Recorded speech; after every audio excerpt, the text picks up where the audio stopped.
Are we live?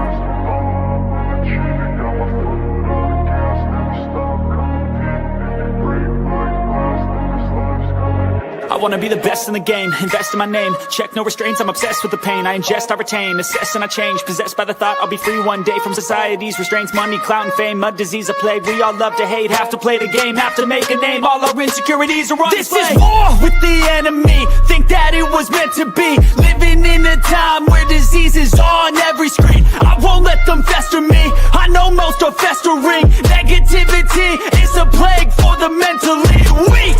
No mercy, all I got is working. Never stop searching, never quite so thirsty. I'm toxic and psychotic, but there's logic, you can't stop it. It's been chronic since I was a boy, so neurotic and chaotic. Built to last with the webs I'm weaving. I could change the past with all I'm achieving. Got my foot on gas, never stop competing. If you break like glass, then this life's gonna eat 'em. Make mistakes real fast, then you learn how to beat 'em. If you take off the cast, you can see all the healing. If the pain's in the past, move on from the grave and put your foot on the gas. No, never stop competing, yeah. I've been doing this, I'm on it, I just wanna be iconic. Sipping on a gin and tonic, got me going off when I'm on this topic, yeah. If I ever play, I want it, you know that I'm always honest. Stay away from those who are toxic, keep them out your face, no way, you don't want it, yeah. Don't try to drain my energy, the enemy is everything. It's mentally, unhealthily, spreading like a rare disease. But I won't let it get to me, I don't need your therapy. I can leave a legacy of leading by intensity. Come on, we can fight this, freedom is priceless. Spread just like a virus, living in a crisis. Do you feel courageous? Do you seek greatness? Trust me, you can take it, go on and take your aim, yeah. Built to last with the webs I'm weaving. I could change the past with all I'm achieving. Got my foot on gas, never stop competing. If you break like glass, then this life's gonna eat 'em. Make mistakes real fast, then you learn how to beat 'em. If you take off the gas, you can see all the healing. If the pain's in the past, move on from the grave and put your foot on the gas. No, never stop competing, yeah.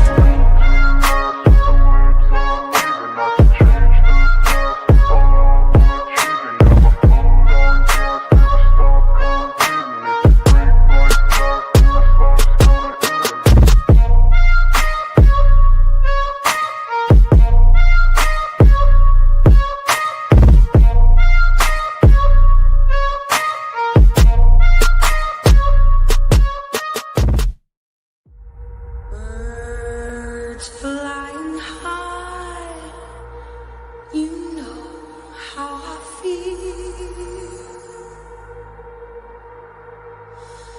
Sun in the sky, you know how I feel.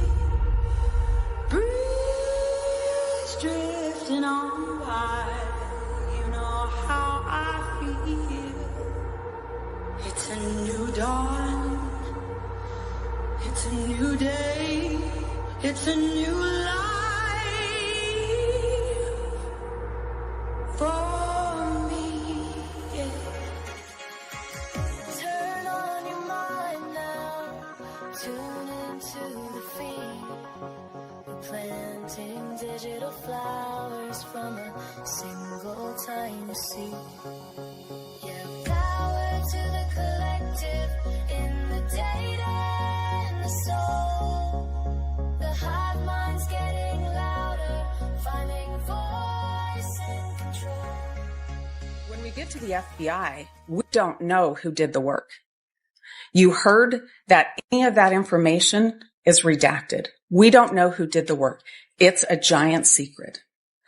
We know that by the time the FBI gets involved, the profile, the text file, that's a snip to use to try to identify somebody is more than twice as big when it gets to the FBI from Othram.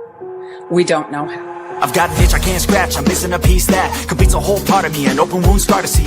Everybody come here, gather round, welcome to the freak show, the best in town. What is going on, everybody?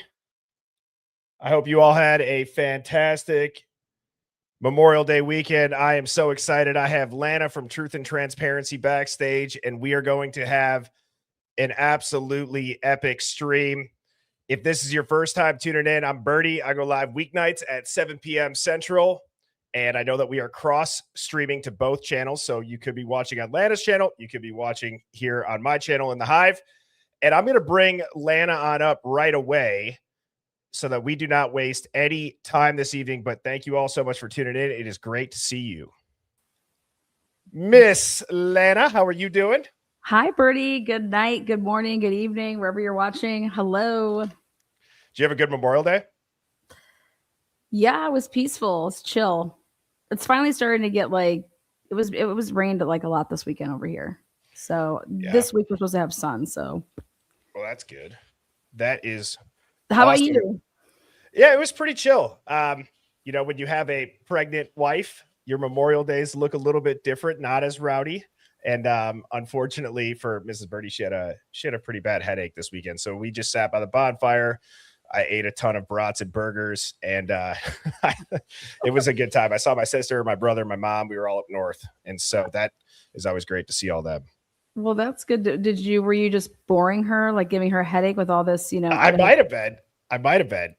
Babe, just if you listen to me, let me talk to you about this funding that Lana and I are going to break on our stream on Monday night. And so let me give everybody just a little bit of a background on how this stream came to be, because it's really cool that you and I, Lana, have kind of grown our relationship off stream to where we can call and text each other. And you called me. Mm-hmm.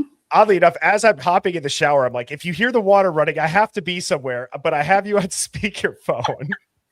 I was like, oh my God, you know how many people were just like, oh my God, Lana's taking a shower with Birdie. No, I was just in there, but you know. So no, you called me and you're like, dude, you remember that WSU funding that you were talking about? I have been diving into funding as well. And you were also looking into Curtis Whitman and the Moscow PD. And then we started talking about this Bandfield stop. Yeah. And specifically the plainclothes officers that were on detail that evening. And I'll pause there and you can kind of fill in everybody as to what you told me, because my jaw was on the floor with what you found.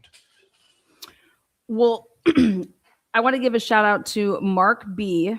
Mark B is always who I speak with super late in the evenings. And we've been at it with these cars for a really long time. And, you know, he's like, I'm telling you, he's like, Molly and the white car seem like they're communicating. They know each other. They're working together. Something's going on with the white car and Molly. And so it was like, okay, how can we figure this out type of thing? And so when we were going back through, I said, hey, what timestamp do we have Molly getting over? Because, you know, she said that she went over to the apartments 2 times before that third time. Yep. We're able to eliminate Molly ever actually going up and around the complex like she says. So I listened to her interview again, and I was like, okay, you know what? She's saying that she went somewhere that had to walk a little bit of a distance. Yep. You know, I think she's going into the whites. You know, is Molly going into the whites? And, you know, the cops are over there hanging out. We see them on this Bandfield camp before they, you know, get out and start doing what they're going to do. We see that they're literally backing out from the whites. Right. And there's a little clip. It's like, you could see it for like a second. You can see a white, like, pickup truck. Well, Molly has a white pickup truck, or her friends do, whatever. Molly's been known to be in a white pickup truck. And so now I want you guys to think about something. What if I told you that Molly used different cars that night while she was working? Right. Because they're working in tandem to do these dashes, which when we're talking about this funding, you're able to do these party patrols. You can, you know, your program, however it's laid out, you can work with like CIs and shit like that. And so if you're using multiple phones, remember when they first said in the geofence, they were looking into 2 phones and they ended up tapping Molly's, but they ended up we never find out who that other phone belongs to. Right. Yep. curious if Molly was using two phones or if she had obviously somebody with her that was using a phone because they're double dashing. But here's the big question, which is when Xana made the order at 2:15, if Molly's coming from Pullman and she just had, like I said, after midnight, she's saying that the only thing that's basically open is the Jack in the Box. How come Molly did not have Xana's order with her when she came over and came on that trip? Because if you take 2:15 to place the order, that means that Molly accepted the order at 2:15 a.m. Okay. Right. She's over in Pullman and we believe that she's in that white truck that's pulling out and that was actually talking where the cops were before they turn on their body worn cameras. You can see it right there. She would have been there because that we get the back end of that white truck. And that would mean that Molly is arriving at the whites based on the Linda Lane cameras at 2:52 a.m. And she's back in there until that white truck is pulling out. But somebody could have gotten actually out of that truck as well if they had multiple people. And the big thing here is that if you do the math, she would have been able and already secured Xana's order. Right. Well, so what you're getting into, just so everybody knows too, Lana and I, we were preparing the slides. I have some Google Earth screenshots. I have some documents, and we thought it would be fun outside of her and I walking you through this. If for the first part of this presentation, if that's what you want to call it, where Lana is going to be sharing this information with us, is I'm going to ask this for the question of the day. Do you all think that there is any truth to Molly's, obviously the DoorDash driver, to any of her statements? And I will put some of those answers up on screen, but then also, Lana, do you ever use the StreamYard widget for the polls? No, let me see. Let me see. So this is cool. So I could type in a poll, and in the chat, you'll type 1 for yes or 2 for no. And so you can vote, and in the lower left corner, it actually starts to show the percentages of what people think. So if you want to vote yes, you type a 1. If you want to vote no, you type a 2. Or you could also type it out into the chat, and I'll put it up there. But I think that's really awesome that StreamYard has that. I've been using that a lot. Okay, I didn't even know they had that.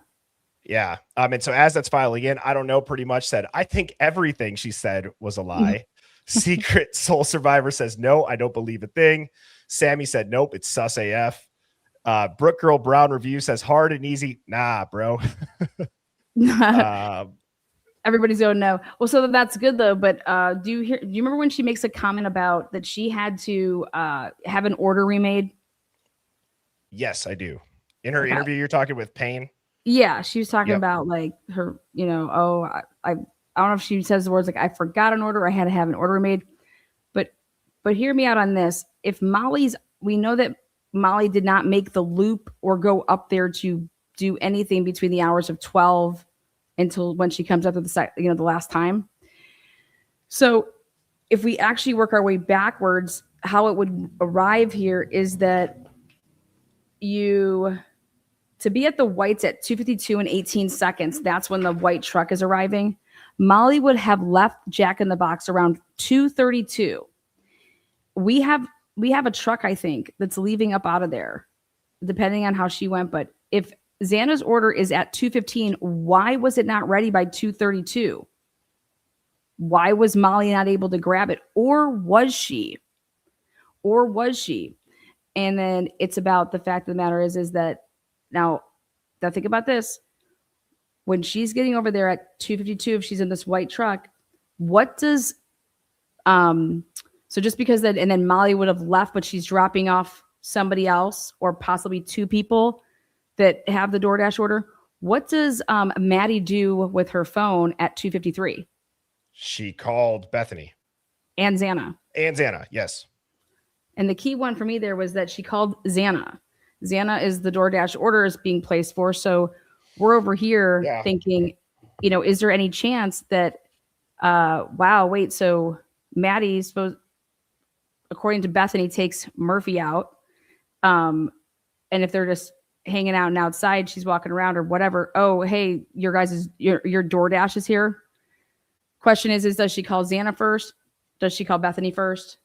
But that's definitely at 2:53. That's right at the time that that white truck is arriving in the whites, and then it's leaving within a minute and 51 seconds. So the question that I would have is, regardless on if you think that's Molly or not in the white truck, and if she could potentially be using two vehicles with other people, why wouldn't she have had Xana's order coming from Pullman and it be actually in the, dropping it off at 2:53?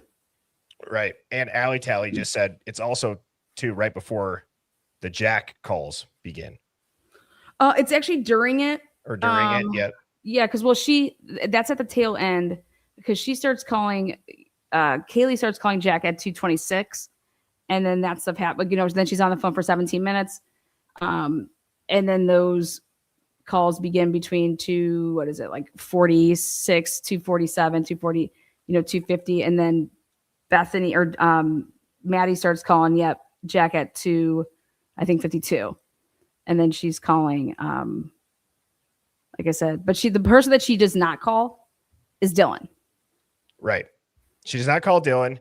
And this is also leading up to the Bandfield interactions, the plainclothes police officers. I really liked when you were talking to me on the phone, how you said if they were double dashing, right, Mm-hmm. and they had two phones, or if there was two people sharing a car and they're double dashing to make sure that they get all of the orders that come in. So if you've ever DoorDash or if you've looked it up, essentially there's an order that will get, I believe you can claim the order, right? So you have to be somewhat quick if you're a driver to grab the order based on the tip size or how far you're going to be driving and things like that. So if you have two people in the same car, you might be able to grab more orders. It might be more efficient. You can make more money. And you could have two separate phones. You could have two separate vehicles. I like what you said, Lana, where you could have two separate phones in one vehicle, or you could switch vehicles. Yeah, you're also masking what you're really doing. Let's be honest. True. So what I was looking at is that I believe that Molly's full of shit. Molly didn't come forward. Molly wasn't like, oh my God, I had DoorDash to them. You know what I mean? And so it's like, you had to put up a geofence. You had to go searching for Molly. Molly did not come forward. Molly said that she never received anybody for that order writing and saying, hey, are you lost? Which they did do. And it's like Molly has she has no idea about the layout of anything. It's like she was coached through this. And so it's like, then who would have coached her through it? Why would they have coached her through it? To be explaining, when they try to talk to her and you're like, oh, where'd you park? She says that she parked in front of a dumpster, which was right in front of a driveway entrance. And she's speaking about the dumpster that's down in the corner. Well, that, to me, the being coached through it, right? Everybody has said, a lot of people in the interviews, they seem like they're somewhat coached through. But the reason why I want to go back to what you just said about the where it seems like Molly's almost being fed what to say is, oh, hell yeah. That could be not wanting two names to get out there. And so the whole two phones or two people in one car, or that makes a lot of sense, because if Molly's already a CI and is quote unquote, trusted by the police, yes, then they would want her to be the one to tell the story, not an unknown party. Well, yes, 1000%. And also, if we're going to go there, let's talk about the party patrols. When I did the research and saw that, holy shit, they only did and performed one party patrol, and on the night out of 365 days, how is it that you're using federal grant money? Yes. On the one night that there's a quadruple homicide? Can you back up and explain that again for people that might not know this? And because we've talked a lot about the federal funding in the Hive, about the WSU stuff and the CSI lab. I've nerded out on that. I've gone deep down that rabbit hole. But when you told me that there was federal funding involved for the plain clothed police officers that are meant to do party patrols or look for kids that are underage drinking, and the only time in a year that they were out that night was the night of the murders. Yeah. I don't even know what to say, honestly. Well, when I found out that the PSF, this grant, they had started in 2019, and it's very like you have to apply for it. You apply for it every year. But then when I saw what it was, that was specifically for the party patrols, and that they only had one or two of those per fiscal year.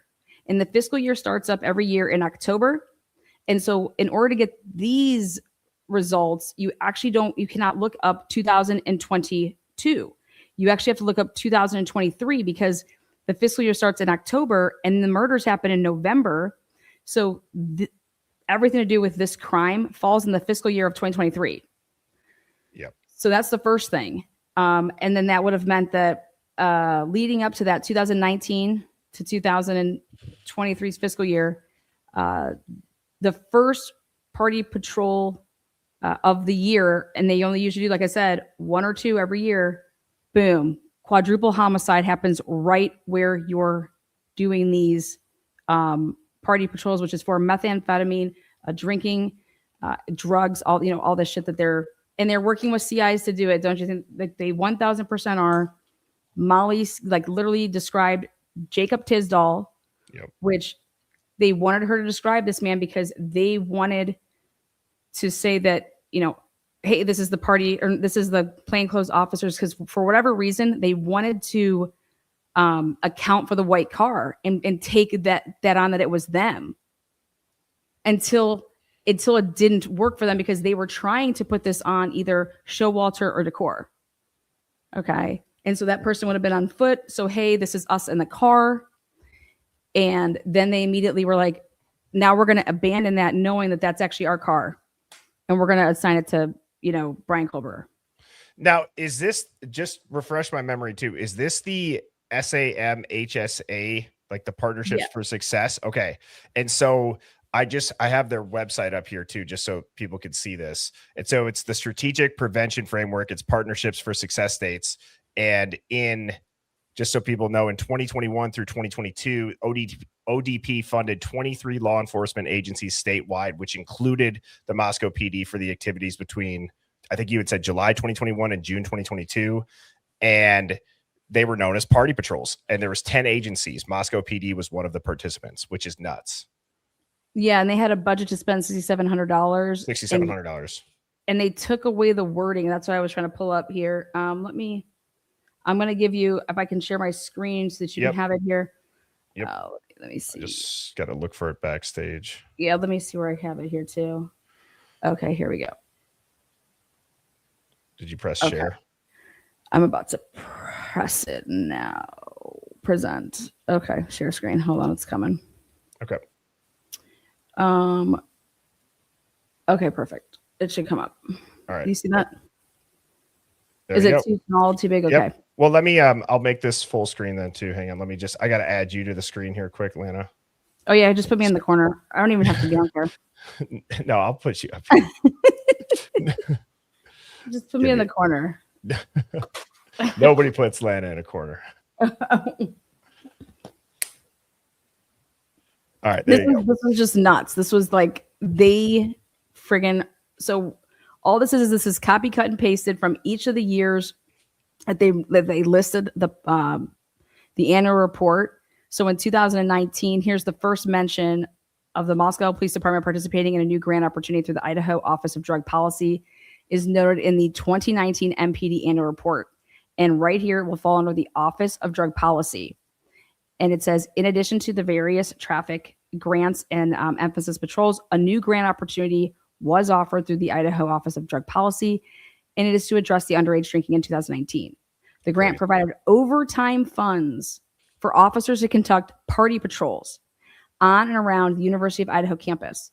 Patrols were conducted with 2 officer teams in plain clothes who looked for obvious alcohol violations in public areas. Officer Warner, who was there, one of the first responders, Officer Warner applied for and oversaw the grant process, which resulted in multiple citations for underage alcohol possession and or consumption. But take a look at this. While conducting 2 Office of Drug Policy patrols, like 2 in that fiscal year, they had 118 contacts were made. There were 19 minor in possession citations and 47 open container warnings issued and 1 arrest for false information provided. Now, 118 contacts between you're going to tell me that you only had, like if you did it just twice throughout the year, how many teams did you have out there?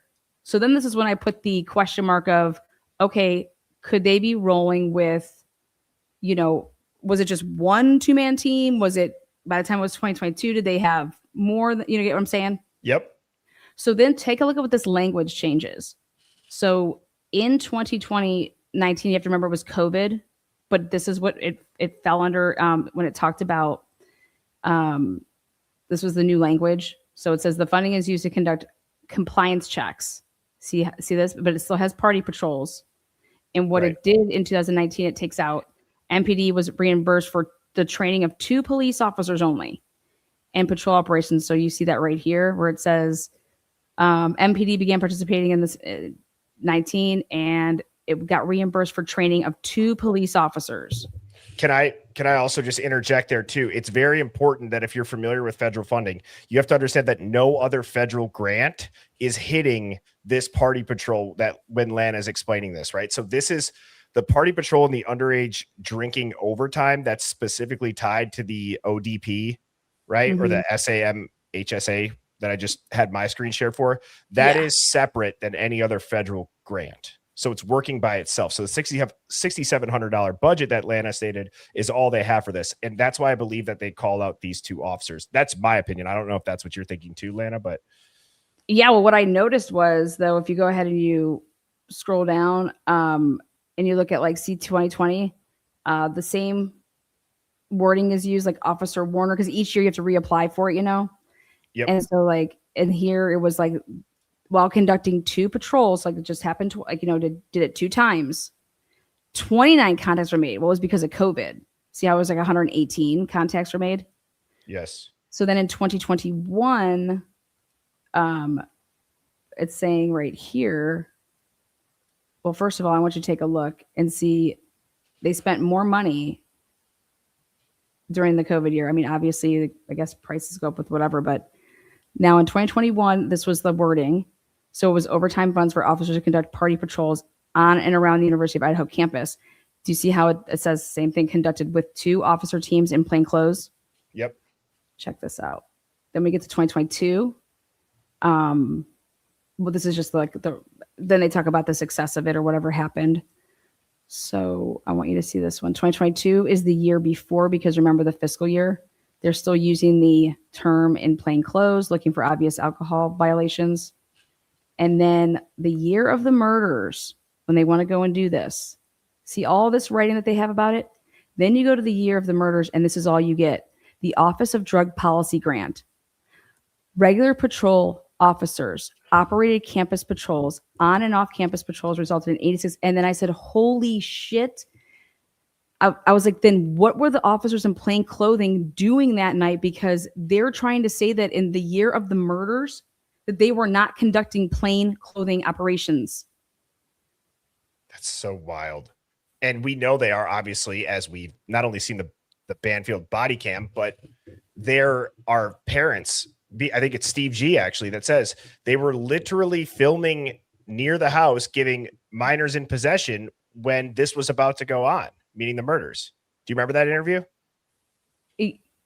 Yeah. And I'm just like, when you read this, it's like, why all of a sudden are you only putting 2 sentences in? 2 sentences in, and you're, and let's be clear about this. Why are you stopping somebody with a sign?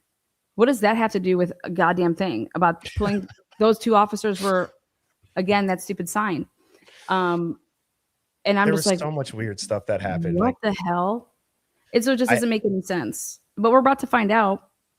Yeah, we're about to find out. Because they said that they reimbursed, what was it?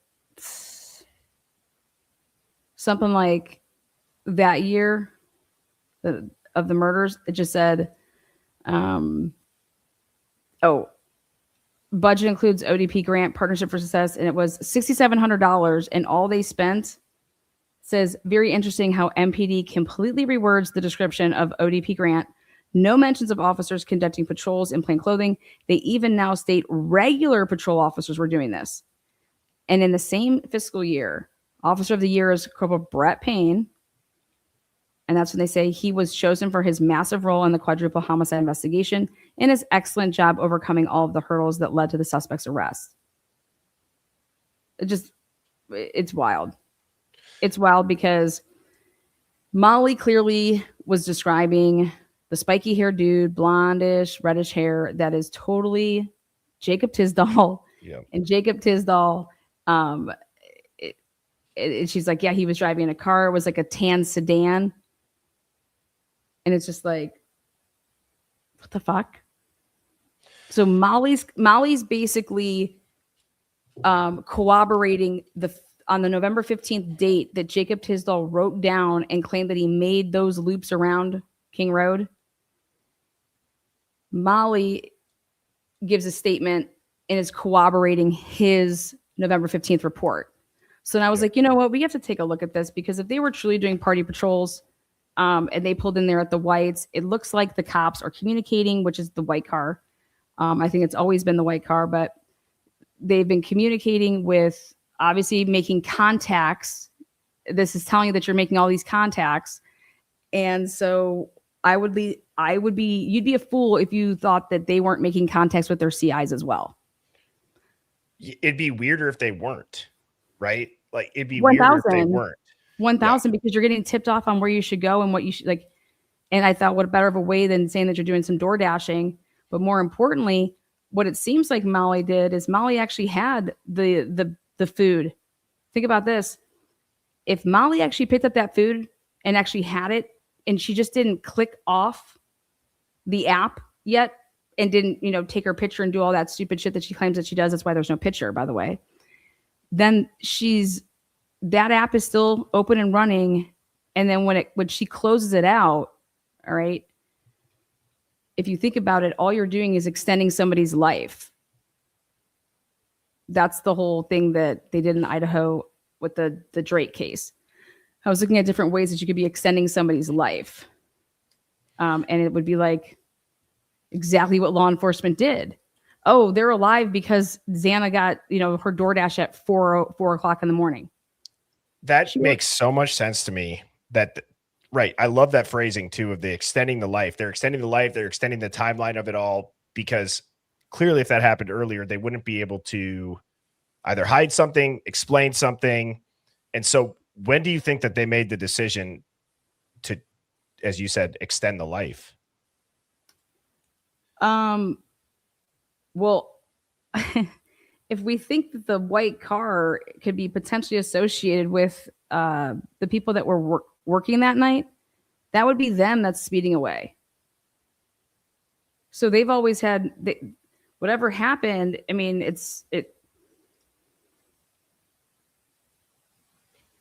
I've always said it. Hey, we have to clear some of the stuff up with what these cops were doing that night. It's definitely sketchy, because you were not making loops unless you were going to claim that you are in that white vehicle. There's no other car that you can claim, because no other car is doing that. Correct. Yes, so I understand that. So then Jacob Tisdall's lying, and it was 1,000%, I believe, that the car that's over there at 326 that they say is Brian just starting off in the middle of the road. That's the plainclothes people, because they are over there. Remember the guy that says that he got dropped off? He got a ride from the police. And then you got Eric Gower talking about that he went over to Indian Hills Drive, and that's the reason that they even looked over there, because they were checking up on Eric Gower's bullshit. Right. And so it's just like, it's all coming back to Eric Gower is 1,000% working with the police. Yep. And he's been doing that. I mean, it just makes sense that if you're going to be working a plainclothes operation that night, you're going to be communicating with your normal, regular CIs. So that would be what would be happening. Well, and Molly as a CI, or Gower as a CI, you can look at it almost as the term I've used in the past is like operational hygiene. Okay. It's the person who's the convenient eyewitness, right? It's the person that just so happens to be right place, right time to solidify a very important piece of evidence in the timeline, or like I said, an eyewitness of who they saw. And the craziest part about all of this and what you're saying, Lana, and what I just said there is it's not even that wild of speculation. That seems almost like standard procedure for a CI and their involvement with the police. If they were working with the cops as an informant, I don't know why they would not utilize them or communicate with them, as we stated like 5 minutes ago, Yeah. especially when they're needed in this. So I think it makes total sense that Molly would be doing the quote unquote operational hygiene. She's going to be the one that goes in and says, I saw Brian, or describes, again, she might have described Tisdale, but the whole point is she's in the perfect spot at the perfect time to solidify what the cops want and need her to say, which could also lend back to her struggling through these interviews and it feeling like she's being coached through them. Yeah, well, it seems like, in the beginning, if they think that the killer was on foot, they're trying to account for all these cars in the beginning, right? Right. And so it's like and that's kind of what happened. Like, why did Jacob Tisdale ever write a report when his report for this case had nothing to do with the murder investigation? So who told Jacob Tisdale to write a report? And that's kind of going to go into my next topic here is when the first request I ever put in was to get Curtis Whitman's and Daniel Tanego's work pay schedule paperwork. Because I'm going to ask you guys a question. If people become cops and they get appointed and they are accepted into the academy because of their character, okay? So when Curtis Whitman would have read the probable cause affidavit and saw that, oh my God, they're labeling me as basically finding Brian Kohlberger and being part of this, it's lies. Okay. So what type of a guy is going to allow a lie to totally stand? So I was like, I need to go get everything I can on this Curtis Whitman. And I want to start with, why would Curtis Whitman be working in allegedly finding a vehicle at 12:58 a.m. when he is an administrative sergeant? He got in that role because of the complete overhaul, which was he took over Don Daniels' position. And so I'm like, wait a second. And so I was like, I wanted to show you this. And I want you to see that Curtis Whitman on the night of the murder. I mean, if this doesn't blow your mind, he lies about why he left work the night of the murders. He's normally supposed to be scheduled from 9 p.m. until 7 a.m. And he leaves at 4. Where is it at? It should be on the next one right there. Right here. Yep, right here. He clocks out. And how he does a clock out is you just go in there and you just type it up. And right here, but look at what he says. He says he left at 4:30 in the morning during the big murder. And he claims why he did this is because the football game took off after game. You guys, they had the game at 12:30 in the afternoon. That is a complete lie. So why are you he thought that somebody would just look at this and potentially see and not see that it was AM and see that the football game was over at 4, if the game's at 12:30, it's going to wrap up at 4 by the time, and I just took off after the game. He was hoping and praying that somebody would think that that's what this is about. Like, no, 4:30 a.m. What do you mean you're taking off after the football game? And I was just like, okay. That's so crazy. And the night of the murders, he's lying about why and this is then the same guy that finds Brian Kohlberger's car. yes. And this guy is he is involved with the sex unit, sex crimes, and he lifts DNA off of bra clasps and shit. Just so you guys know that. So, okay. So when you first saw this, what was the first thought that went through your head then? Obviously you said, well, that makes no sense because of the football game. I think that's kind of a very I said, what are the odds? Yeah, what are the odds? I said it took them 9 months for them to get this to me. I put this request in July 19th, 2025, and I got the request fulfilled May 18th, 2026. 9 months. And then I said, okay, well, the other thing that I asked for, which is really powerful, is I said I wanted these are the 3 requests. I said, I want all the reports that Curtis Whitman is involved in from WSU from November 13th until December 6th. And the reason I picked those is because I did not want this to get bogged down with anything that had nothing to do with what I was looking for, which was I wanted to see if when he had to write up a report, if he ever was assisting an agency, if he still wrote up a report. And so I got 96 pages back, which was between 14 and 17 different reports. And I want to show you guys how I believe that they were communicating with each other so that they didn't use radios and they were meeting up at locations and having talks. And so I'm going to show you how I think this is possible. What Tell I was me able what to, page you need me to do. if you just scroll down a little bit, it should just come up maybe like report 4. Let me see. Let me pull it up really quick. I'll give you the page number. Okay, here it is. If you go to okay, here we could just actually look at the first one because I'll show you what First page. Yeah. Okay. This was a call in on the 19th, 11/19 at 9:30. And if you scroll down to the end of the page, it's at the library, and it says that he received the call at 9:30. Okay, he was called, and that he cleared this at 10:18. You see that? Yep. Okay. What I thought was weird was if you go to the next page or the second page from that, it says officer responded for a security check and found building to be secure. No report. Why did it take you that long to see that this building was secure? You did this by yourself, no backup, no nothing. That seems really weird for me. 9:30 to 10:18, 48 minutes. I mean, I would see like when I hear that, I agree. That seems like a long time because you would think that you necessarily have to get out of your car.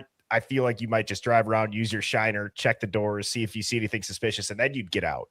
Take a couple minutes to drive around a library. How many entrances does a library have? Right? Well, I said, let's just take a look at this. I said, go to the next report. And here's our answer.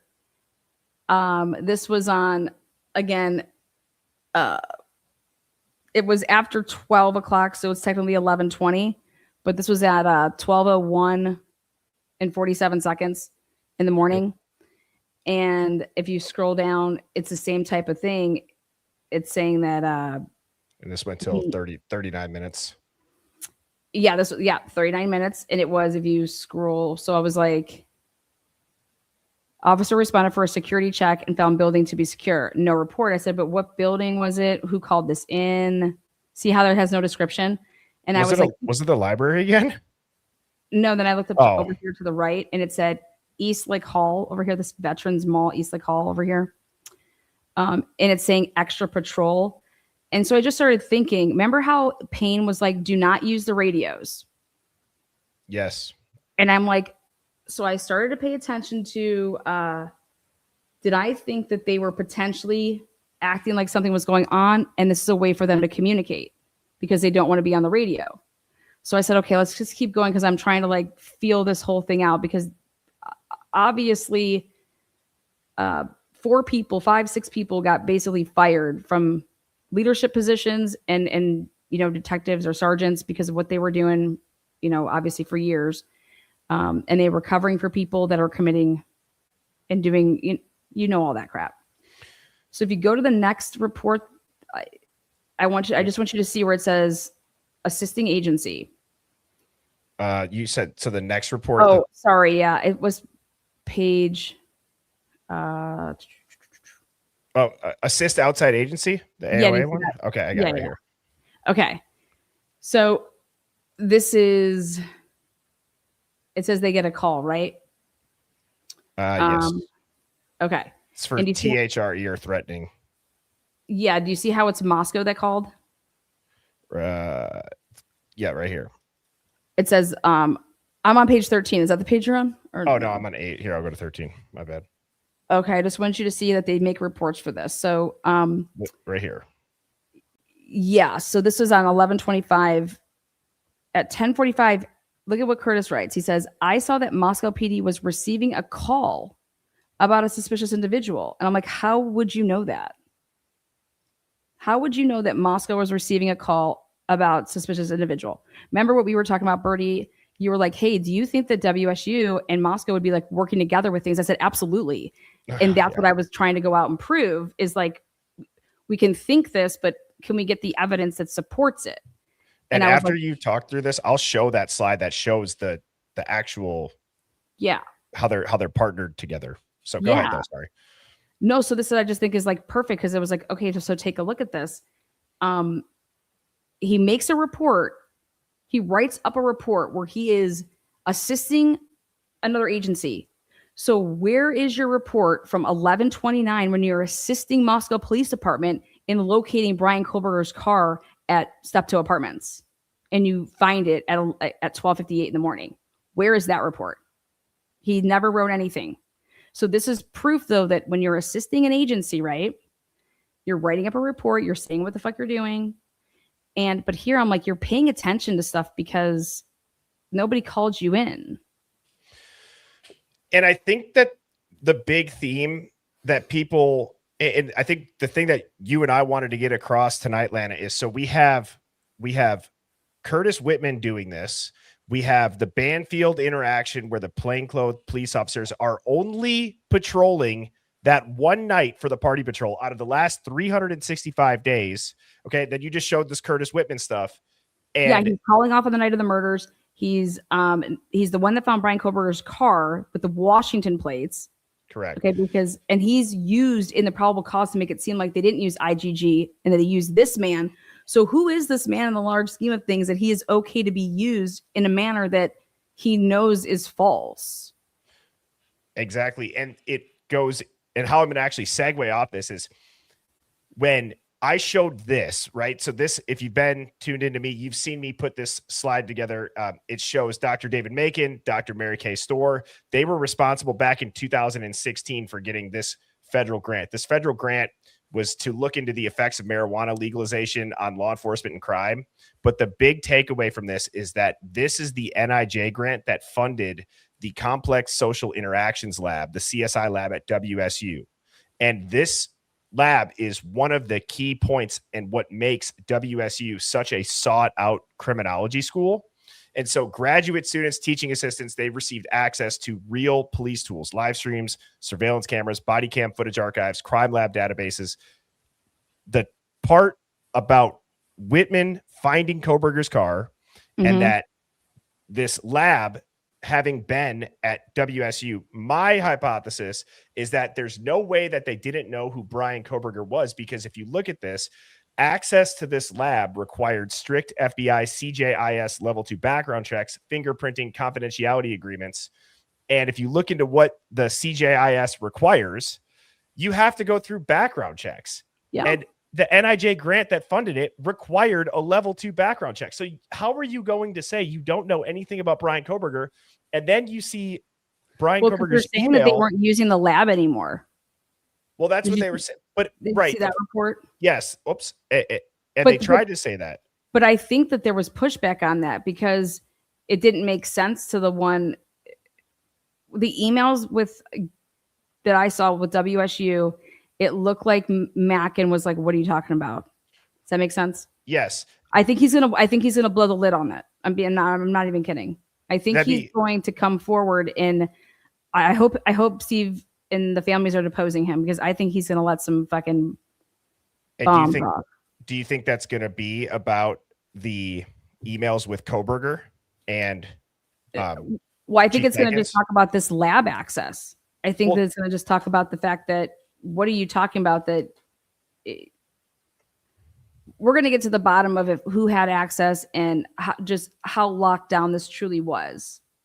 Well, and I'm glad you brought that up, because so for anybody that doesn't know, there were emails that came out between Brian Kohlberger and Chief Jenkins, who was at the WSU Police Department.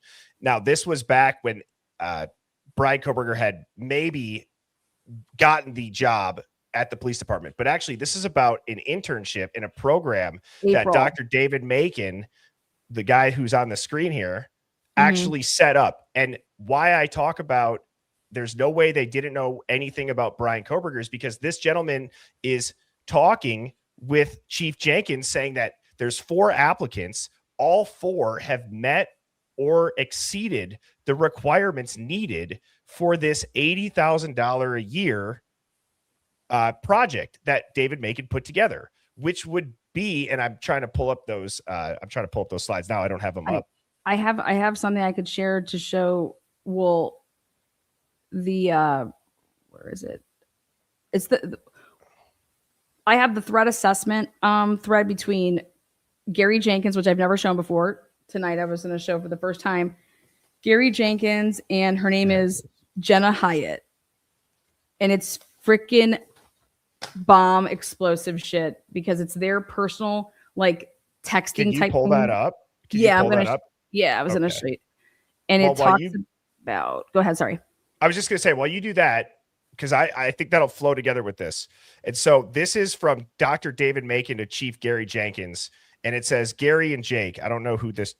Do you know who Jake Opgenorth is? Yeah, he was the one that talked for the yeah, he was the remember the guy that was on the camera for the Brancapaka shootout? He Oh, was yes, the one, I do. Yeah, Okay, he was the one yes. that gave the updates. Yeah. Okay. So this is from Dr. David Macon, again, the guy who got that federal funding from the NIJ that started the CSI lab.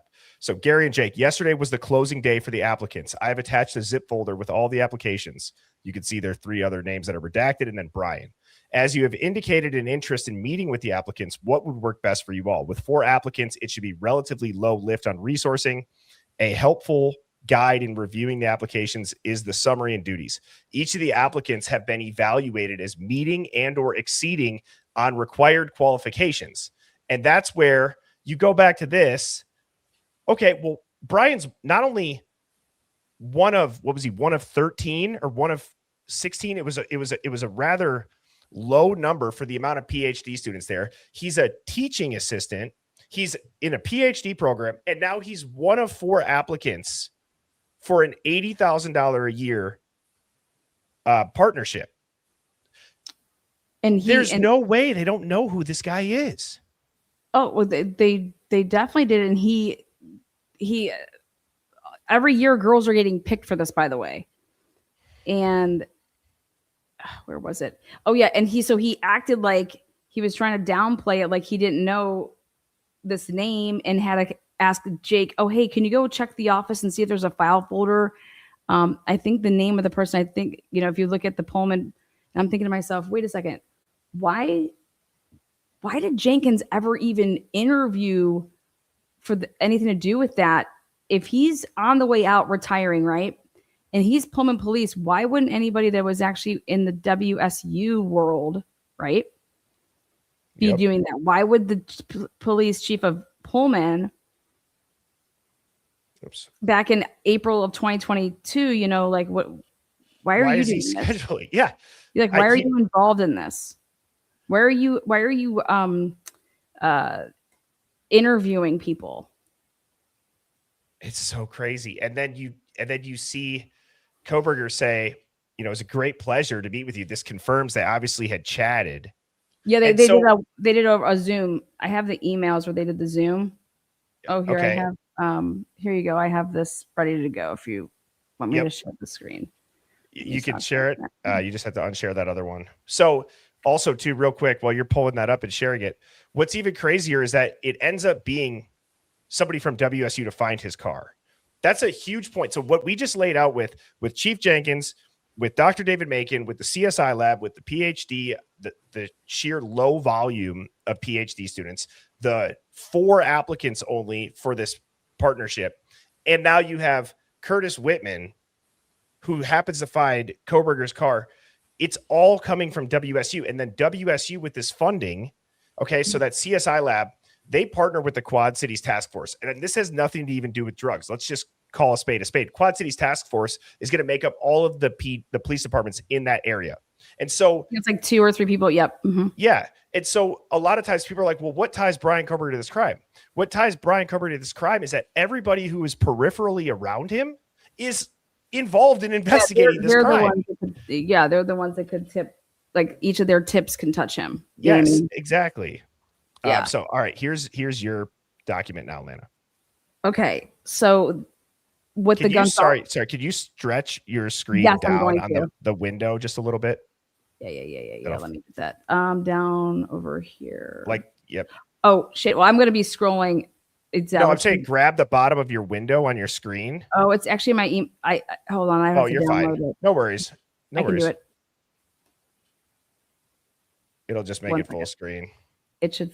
And if it's going to take a minute, I'm sure we will manage just fine. It should just take a second. Here it is. So what are you showing us? Okay, I'm showing you. This is. I'm guessing that Ann Taylor asked to see Gary Jenkins, like they're texting. You know how you have like that, like, I don't know what the next something they call it. What's it called? It's the way they communicate over there. They use, you can like, it's like a texting device. So I don't know if this is just the Texas here. I'm going to share this now from a different, oopsies. Let me undo that. Each agency has a different name for it, but when you would do like a FOIA request, you would ask to see the text messaging exchanges, and they're using, like if they're sitting at their desk. So it'd be like me and you using, I don't know, back in the day, AOL instant messaging type shit. Does that make sense? Yeah, it's a messenger. It's an app specifically for how they would communicate while on the job. Is that what you're saying? Yes. Yeah, it's called Next, I believe. Okay. Okay, did that just share it? Okay, yes, it did. Alrighty, All right. We are all good. So, nice. Let me make it bigger. Okay, why this is just unbelievable is because in this 157 pages, when you go to right after this part, 37, 38. I just keep seeing the number 4. Yeah, that's how they can get shit. They're claiming it's a, what do you call it? Like it's attorney-client privilege, or it's a privacy. So like let me get the actual number that we need. Hold on, I'm not going to do this. What page am I on? 55. Okay. I'm going to run a quick poll too. Do you believe that Brian Koberger was known before they arrested him by both WSU and Moscow? I'm going to say by both PD, excuse me. Okay. So here's a poll. Do you believe that Brian Koberger was known by both police departments? So not just WSU, but also Moscow PD. And the reason why I threw that in there is I'm curious how many people are able to maybe bridge build with the partnerships between the programs and WSU and the University of, and Idaho University, as well as other task forces that are going on. And I think a lot of this funding and a lot of this paperwork is really important, because that might sound crazy until you start to look into, and it's until you start to look into the funding, excuse me. And it's a common saying of follow the money, follow the money. In this case, you start following the money, you follow the money of the cops, and it starts to direct you down this path of, I could start to almost very clearly see how Brian Koberger ended up in his position that he is in today. Well, I think they were just, if you look at the crime scene, you're looking at somebody that, how do you not say that somebody had knowledge? Like this is a cleanup. So if you're not going to admit to yourselves like out right now that it's a cleanup, you were definitely thinking that somebody knew what they were doing, and you thought that you were looking for law enforcement, because why else were you telling people not to be on the radio? You don't want to tip people off. You thought that you were looking for law enforcement. And so it's obvious to me, but so check this out. This is their communications. And I want to tell you who this is. The me is Gary Jenkins. Okay. And the Jenna Hyatt is who he had to talk to back and forth in order to talk about like threat assessment. And I'm just want to say that word, threat assessment. So when there's like something that would happen, it's like, do we need to call a meeting? And so what I want you to see is Ann Taylor must have asked for all of this communication, which was, and it began August 26, 2022. And you see how it says, good morning, this is Jenna.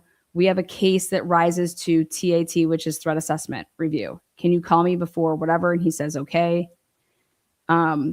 He's in Spokane. He's like, we need to move it up to noon. Are you okay with that? Like, this is really important. We have to talk. He says, I will leave Spokane now.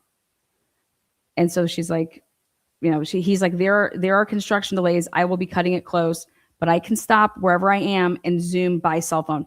This man was going to, I don't know why he was going there, but Jenkins was going to Spokane. Okay. And he could say, I don't know what he was doing there, but just keep that in your back pocket. In August, this is right after they bring him in because they got rid of the whole command staff. And it was like, hey, we need to bring you in to be this interim chief. And then Don Daniels was brought in as the assistant. And then Curtis Whitman ends up getting all the way bumped up and becomes the sergeant, the administrative sergeant, who has access to everything. Okay. Like when you want to talk about looking shit up, when you want to know what's going on, he had access to this. Now take a look at this. So it has the different timestamps, all this shit right here. But I was paying attention to how it says, I just sent an email about a new case threat assessment team. Please review. This is August 30th, 2022. Like school just started. Okay. So I have no idea. This is WSU. Like who are your threat assessment that, anyways, it says, I am aware of an incident that occurred yesterday involving WSU student that might qualify for threat assessment. Now, remember, this is what the Gonsalves and the families are saying, that Brian was a threat assessment. Like he was being reported in that type of manner. You know what I'm saying? Yes. And so are you starting to suspect that this might be about BK? Well, all I'm trying to show is that either it is or either it isn't. But Ann Taylor went to go get this information. Okay. And I'm telling you, she would not be going and getting this information if she thought that it was going to help her cause. Yeah, I've never seen this before, so I'm interested to see what. Oh, you're about to fall over. I hope so. You're about to fall over. So they go back and forth, right? And so how this works is they have the date. So now we're moving into September 24th, 2022. So that was that day. And then Gary says, he says, I'm aware of the incident that occurred. She says, okay, sounds good. We should consult. Can I call you in 10 minutes?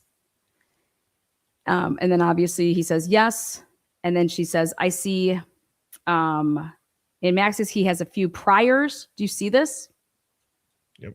So right there, we know that it's not BK, right? Because he does not have priors. Aggression. Karen was the case officer. Like this is how they're able to look up whatever, when something happens on campus, like boom. She's like, I suggest we consult with Karen to get more info on his priors and status first thing Monday. Thoughts? Do you have a copy of the police report from yesterday? And he says, yes, I think we'd be fine waiting until Monday. This isn't a big deal, whatever. Yeah, okay? It's clearly not. I'd be so curious to see what the threat is. They didn't say that above, right? I didn't miss that when you said they didn't specifically lay out the threat, or did they?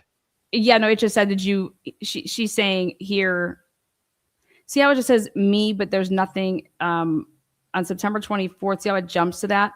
He's just writing her to say, I'm aware of an incident that occurred yesterday involving WSU students that might qualify for threat assessment. Let's meet. What does he say? He's like, oh, let me know if you want to discuss Monday or earlier. And this is Chief Jenkins as me, and then Jenna Hyatt is the one that reached out to him first at the top. For this one, no, he actually did. He reached out first on September because this stuff up here belongs to August 30th. Okay. So I was able to determine that this had nothing to do with Brian because obviously, like we just said, this is somebody that has priors. He doesn't have any priors. Okay. And Chief Jenkins is over here thinking it's fine to wait. We can wait to discuss this on Monday and to get the proper information. Although the two do not know each other, the victim, who is also a student, is fearful that the suspect will find him and harm him. I checked the Whitman County jail roster and he is no longer in custody.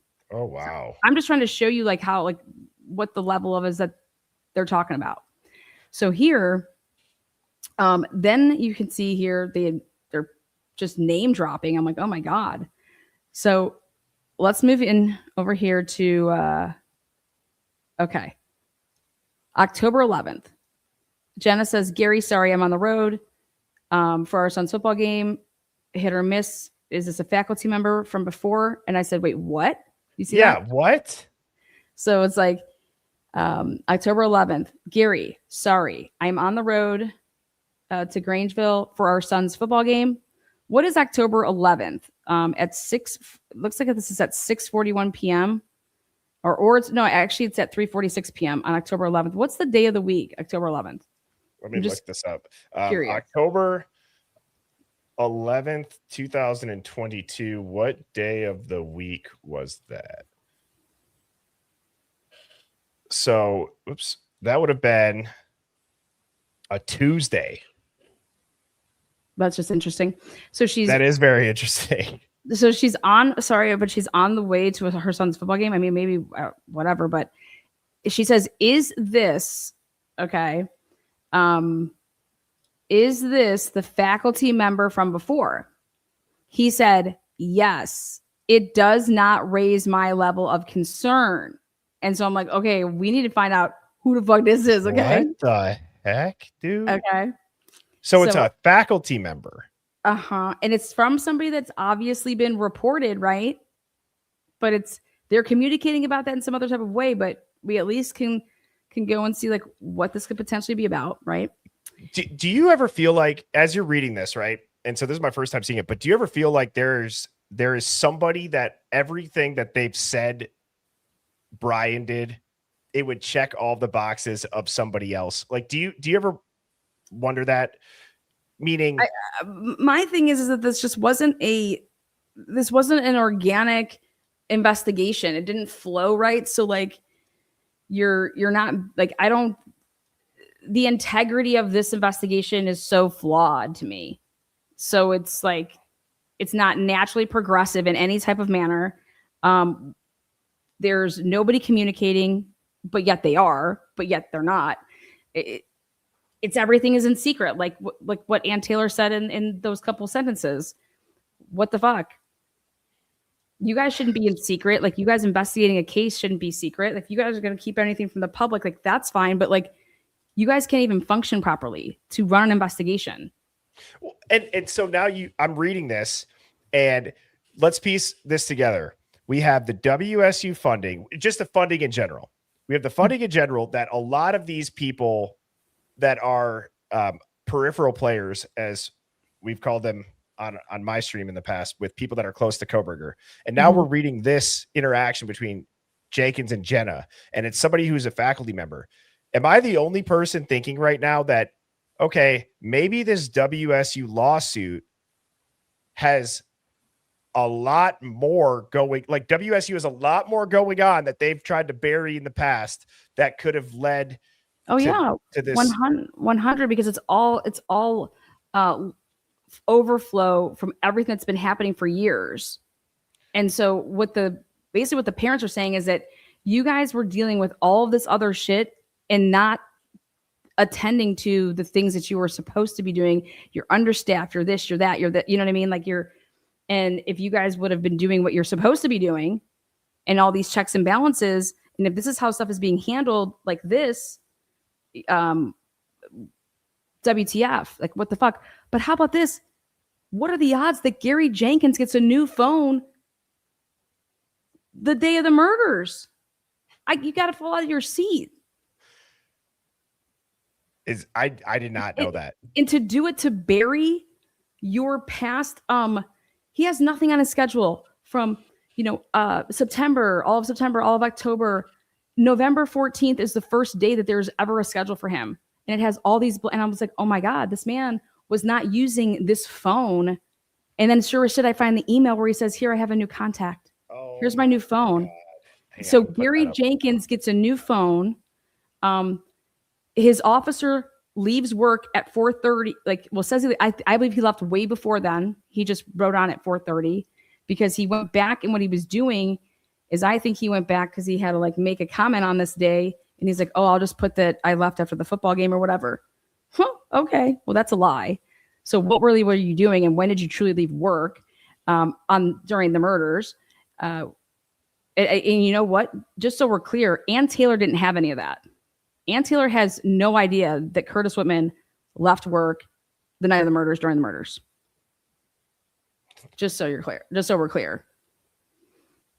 I mean, I guess I'm not surprised because it seems like Ann Taylor didn't have a lot of this stuff, right? I think that's one thing that Chris Whitcomb made very clear. I think Turvey made that clear. I think we figured that out on our own, that she didn't have a lot of stuff that when you hear it, especially the magnitude of it like this, you're initially like, wow, but I think we've heard it so many times. I'm not that surprised. It's still shocking. Don't get me wrong, but it just feels like we hear that a lot.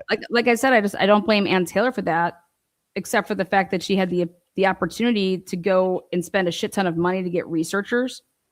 And if you start from the beginning, it's like I said at the beginning of this, for me, when I saw that Curtis Whitman had no problem, and Daniel Tanego had no problem having their name in a probable cause affidavit that basically highlighted them and praised them in a complete lie to say that they found and were responsible for basically identifying Brian Kohlberger's vehicle and how this whole thing got rolling.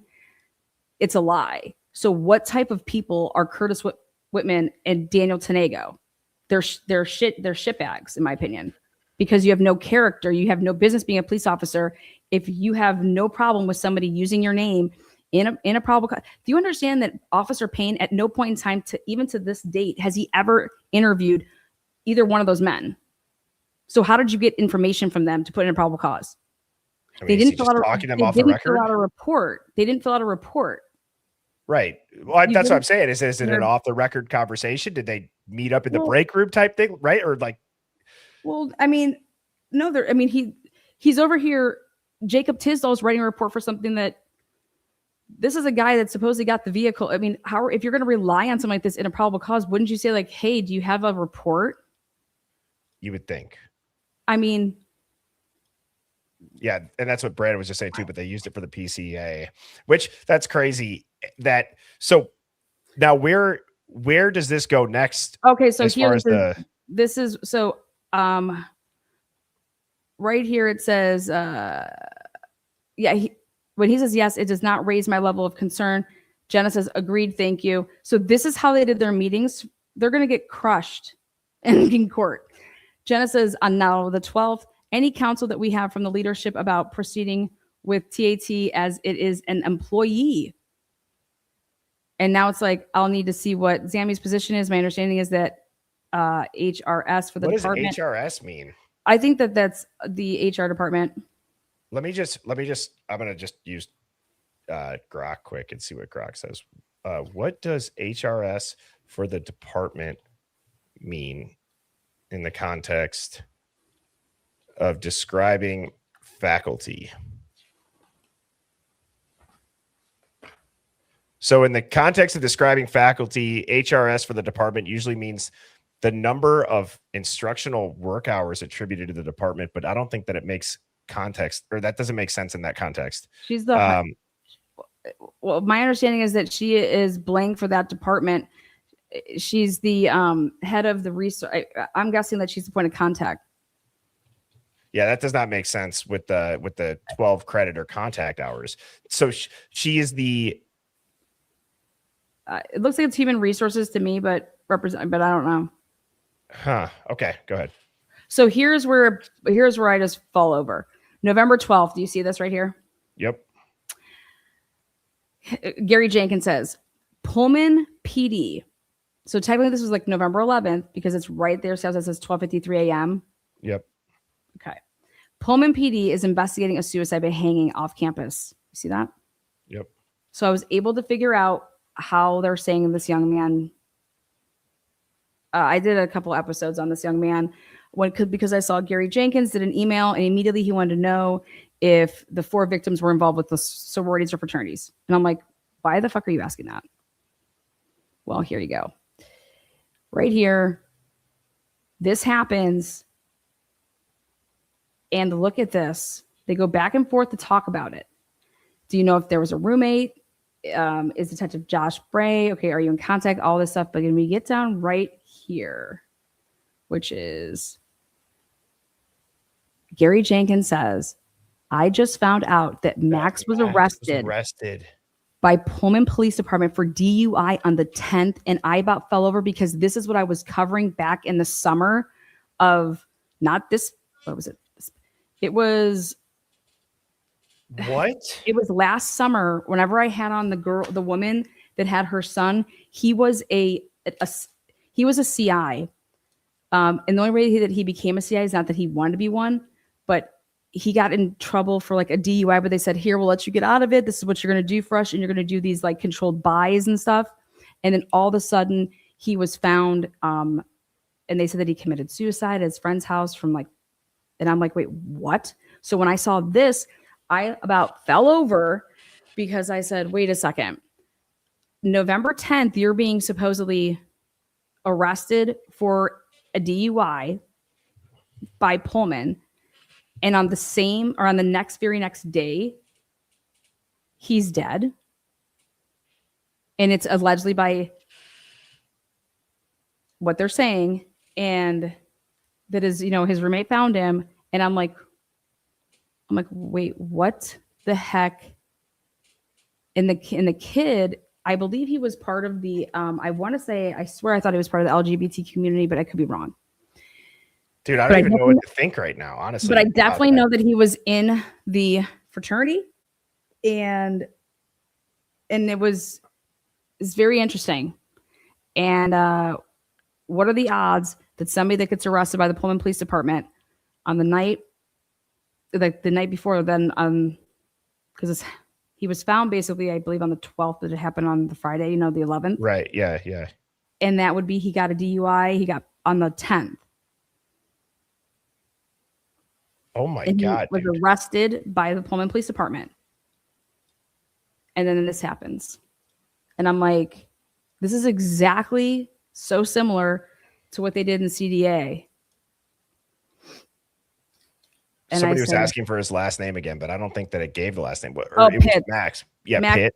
Yeah, Maxwell Pitts. Yeah. And so it just gave me, I found something that said that he was arrested, okay? But guess what? They did not put in there that he was arrested for DUI. It was, I'll have to pull it back up. Okay, so James Fair, sorry, James, I hope I said your last name right, or whatever. If that's not your last name, I hope I said it right. But he said, are the cops killing CIs? And I'm not necessarily going to ask that, but what I am going to say is there was a very, well, that's, you know where I'm going then. I know you would know this, but there is a very popular, like, ex-mobster, now I'm forgetting his name, and not Joe Rogan, Scott Payne, who was on Joe Rogan, had said this when he came on our stream and said, if you knew if the CI statistics ever went public, like the real CI statistics, that program would cease to exist as far as the amount of danger that the cops put these confidential informants into, and how many do end up getting hurt or killed is absurd, to the point where many people have said that program wouldn't exist if the public knew how bad it really went most of the time. 1000%. It should not exist. You should not be able to use college students in any capacity. I don't think students, period. But what are you doing? What are you doing? Yeah. Somebody said, well, Molly's alive and well. But I don't know about well. She's in and out of being homelessness. But Molly's the GOAT, though. Molly, don't make me get on the plane, girl. I'm going to come and give you high fives, hugs, and lots of ones.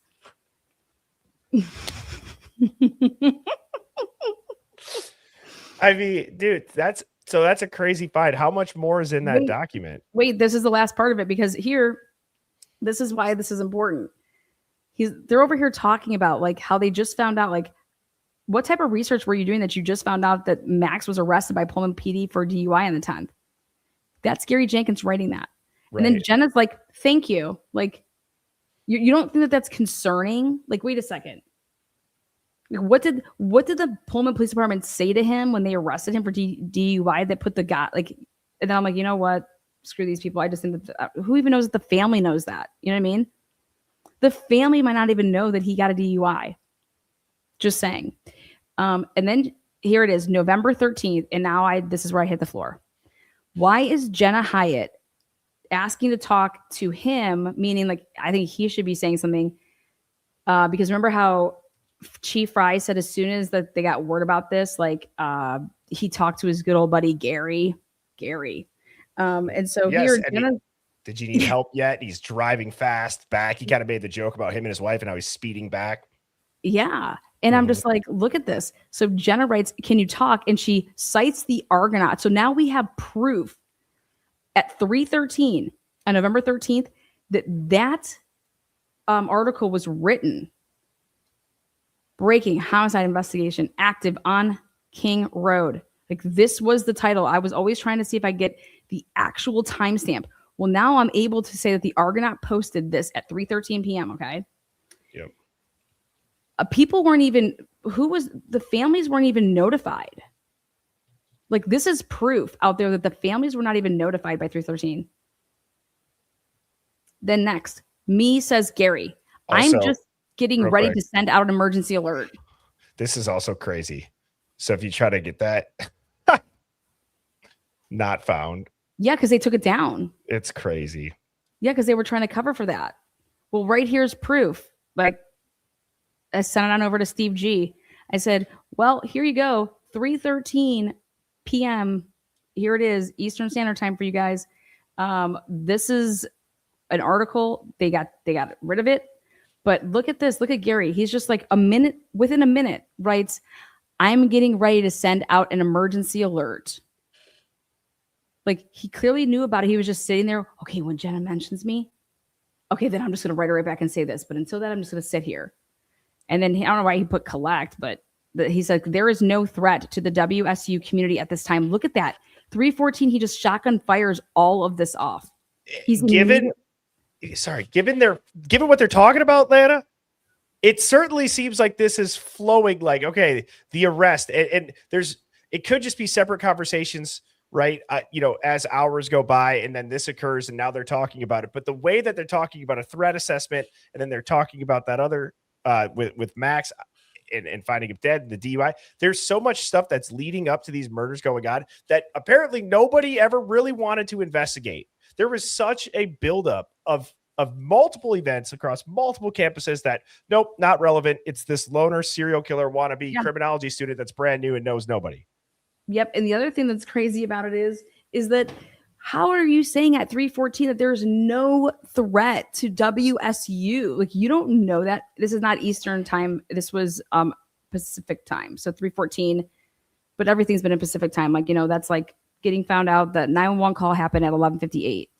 3:14, there's already an article. And it had to be like probably a couple minutes had have already passed because I'm sure Jenna's not ripping it off like right away. But here, how are you saying that there is no threat to the WSU community at this time? How do you know that? How do you know that, Gary? Do you know the killer? They must. That is the only reason why they would have said that. And they repeated it 3 or 4 days later in their first press conference too. Mm-hmm. And then look at this. Jenna clearly meant to copy, cut, and paste he says there is no threat to the WSU community at this time. Oh. She sent it to him. That's the worst when you do that. That is the worst. That is like a pucker factor times 10 when you take a screenshot of something and you send it right back to them. There's no coming back from that. Oh, never. And you know what's great is that now, though, Jenna, now I'm able to go ahead and get another FOIA in and ask anybody that you texted at 3:15 on that day. You get what? And now I'm going to see who she was in contact with, who she immediately sent that to. Because she's like, he says, and then just writes that. I'm curious of their conversations because I bet you it's way more in depth because they're probably bickering about him. So we're going to go find that. And then here, right at the end, when they're talking, because this is like threat assessment, he says there's no threat to WSU. Okay. Then he says, were you informed of the vehicle versus pedestrian collision off campus last night involving students? Jenna says, I was, thank you. Then November 15th, Jenna says, Erin is all set to receive draft from me after you send it to me. She will edit it and send it out to all the students. So they're going to send out this first little, they have not said a word to any of the students yet. And so he's like, okay. And then he says, I just emailed the draft that includes Holly's edits. And it says, should we send it out today or tomorrow? And then look at these idiots. The sooner the better, right? Makes sense. Well, guess what? Gary says, Holly just called and wants to send it in the morning because she thinks if we send it out at this time of night, 6:28, that it will raise undue concern. I told her I was okay with that. So they don't send it out on the 15th and they wait till the 16th.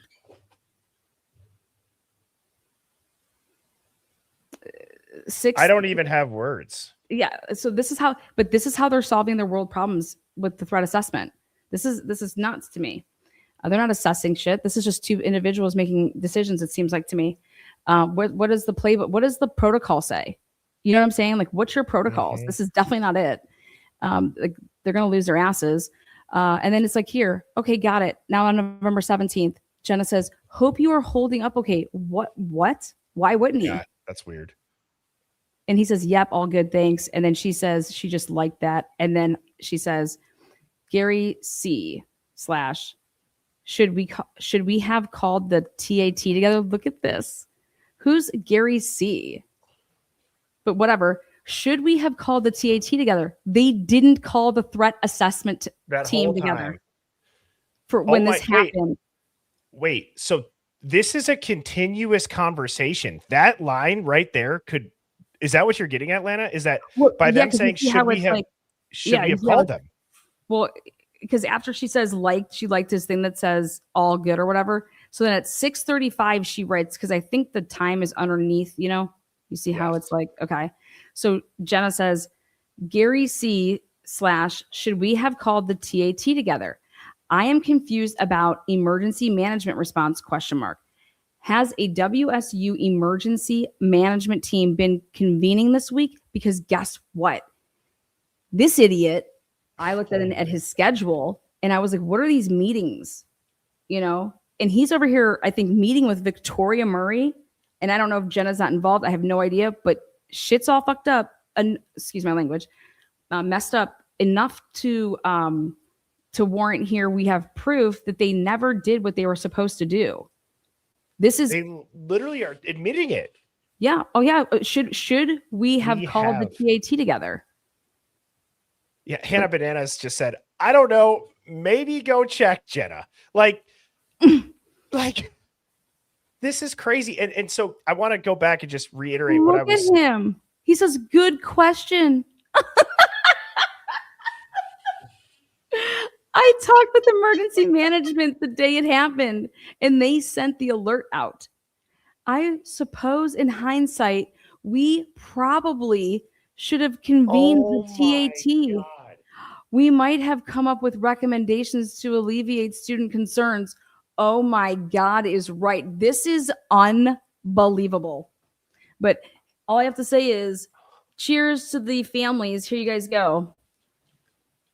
Like, this is the material that's going to really, really seal the deals for these victories in the civil, world. And you haven't shown this before? No. This is I got this from digging through all this shit. Holy cow, Lana. So can I want to just go back and make sure that I'm interpreting. You can use any of the stuff that I'm giving you, by the way. You know that. Okay, thank you. Yeah. And same for what we put out there. Yeah. And I want to say that I want to make sure that I'm following you. And so when I'm listening to you read that, and as you're scrolling through, it seems, and what I mean by a continuous conversation, the cherry on top to that is the should we have called the threat assessment. This entire thing starts about a threat assessment about a faculty member at WSU.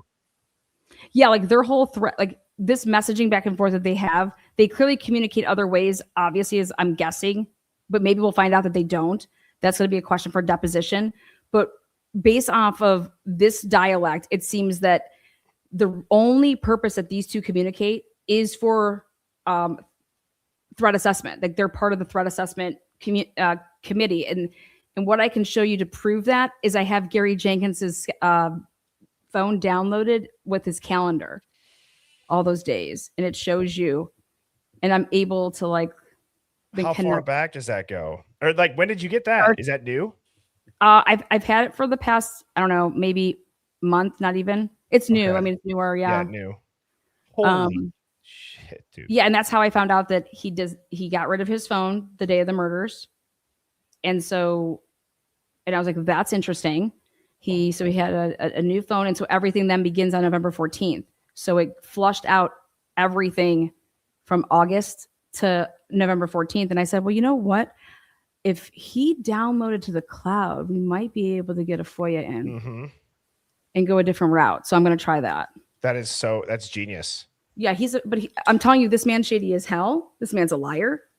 This man's part of the problem. This man was part of the command center that should have been gone. And I want to know why Victoria Murray brought him back.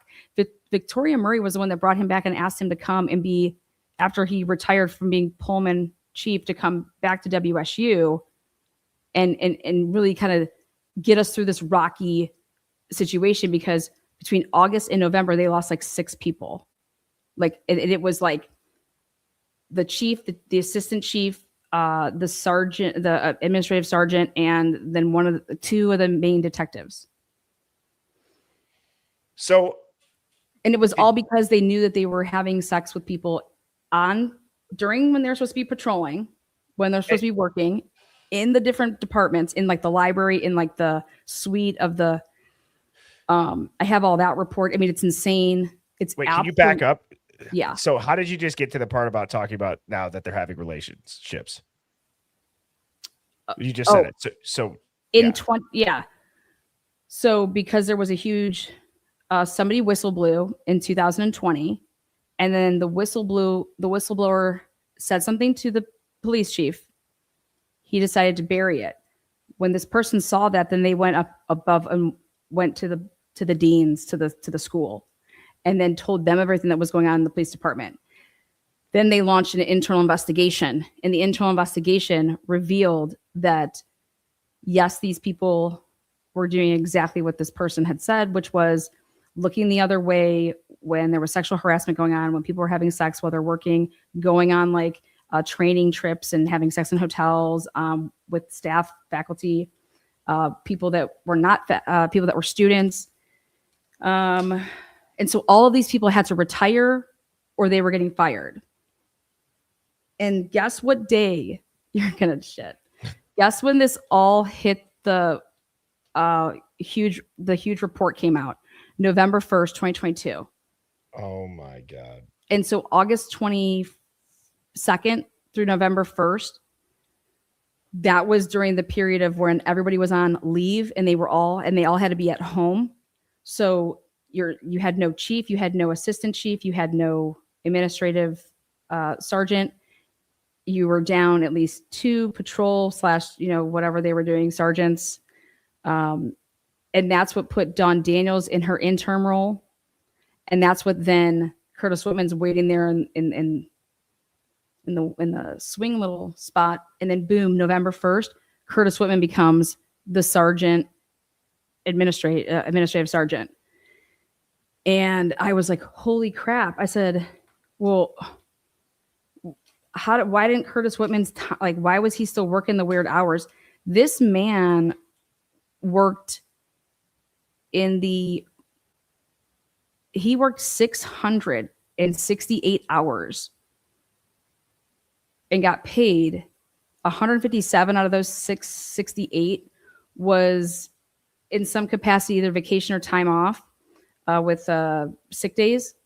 And then he got all these overtime hours. I mean, it was absolutely ridiculous how many hours that I think Curtis Whitman worked. And it was like he wasn't sleeping. It was really weird. But it's a complete shit show, right? And it's like now, do you understand how pissed off these people would have been at the whistleblower, at the WSU, at anybody that kind of had all this domino rolling out, like all these people's names were tarnished.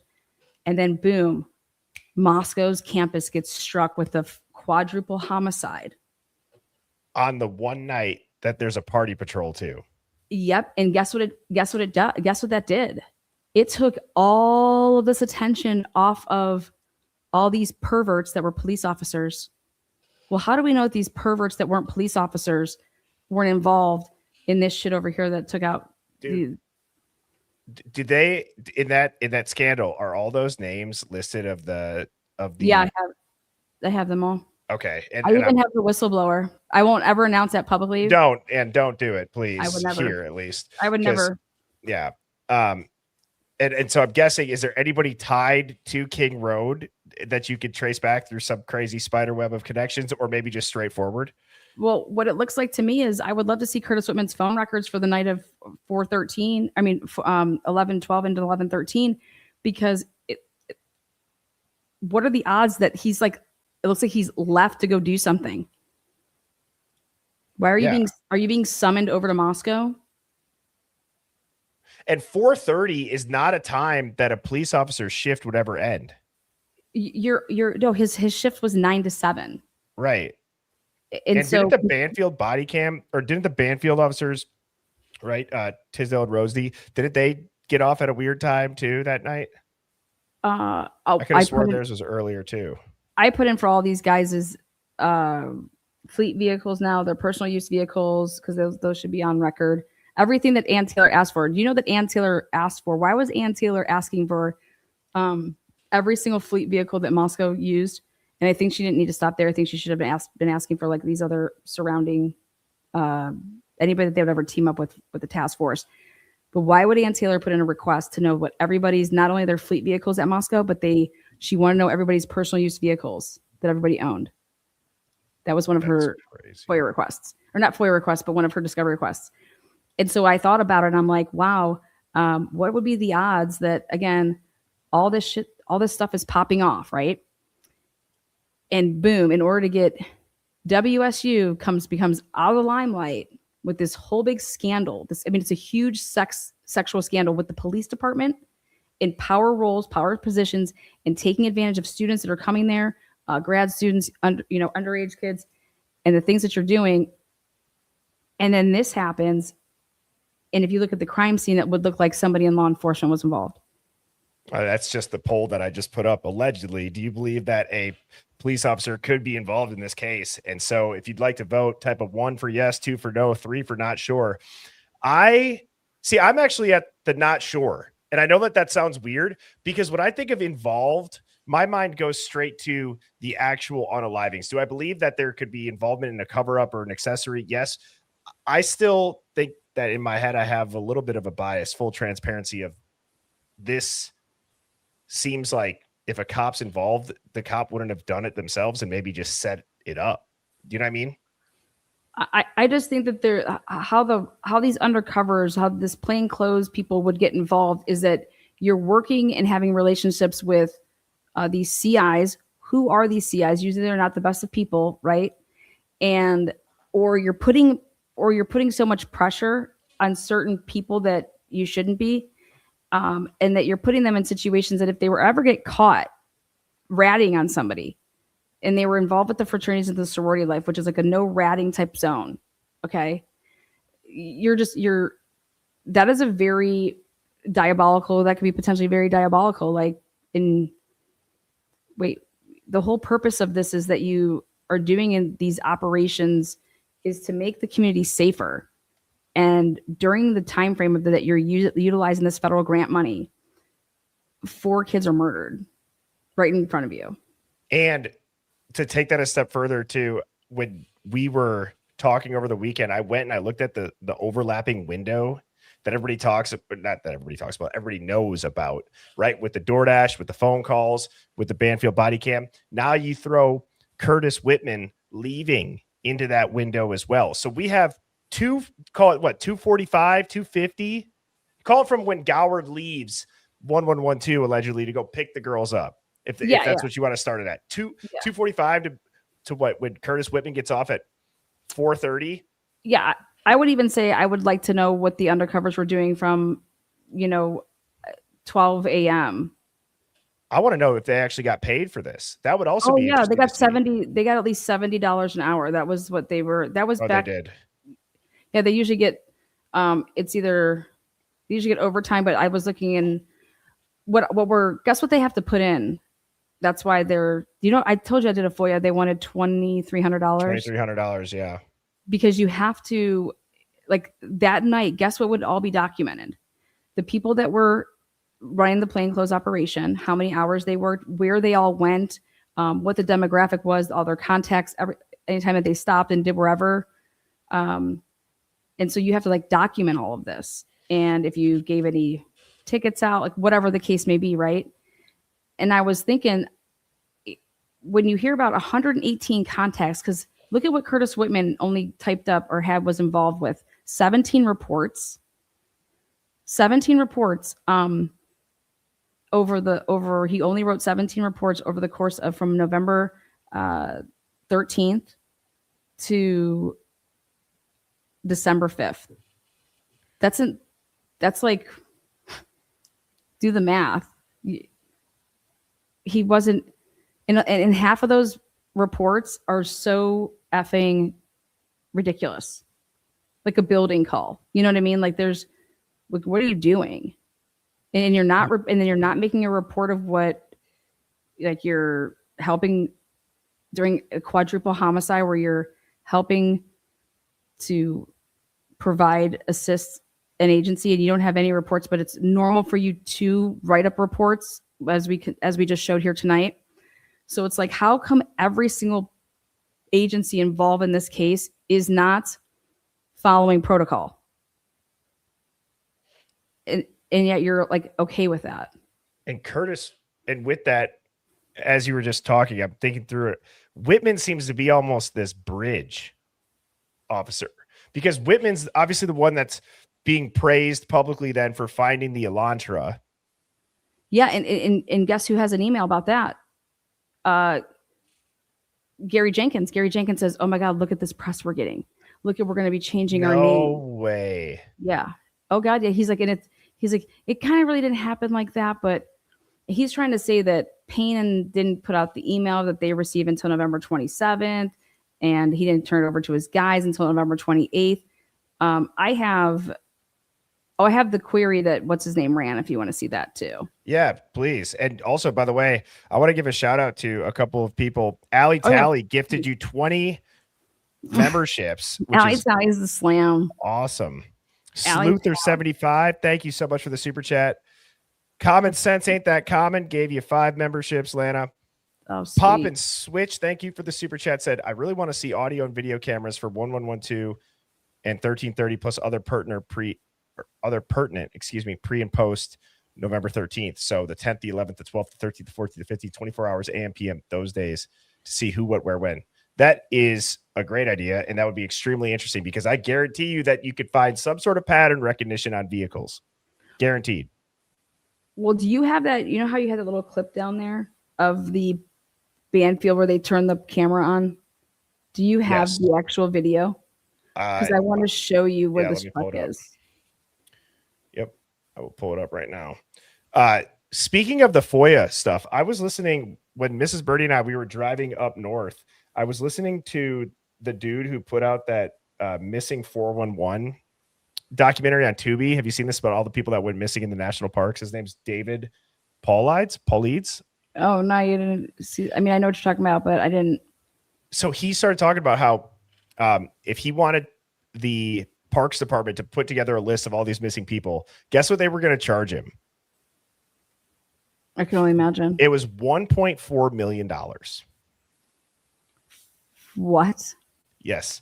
And then he started talking about this too. And I'm just saying this as I'm pulling this up. It was $1.4 million.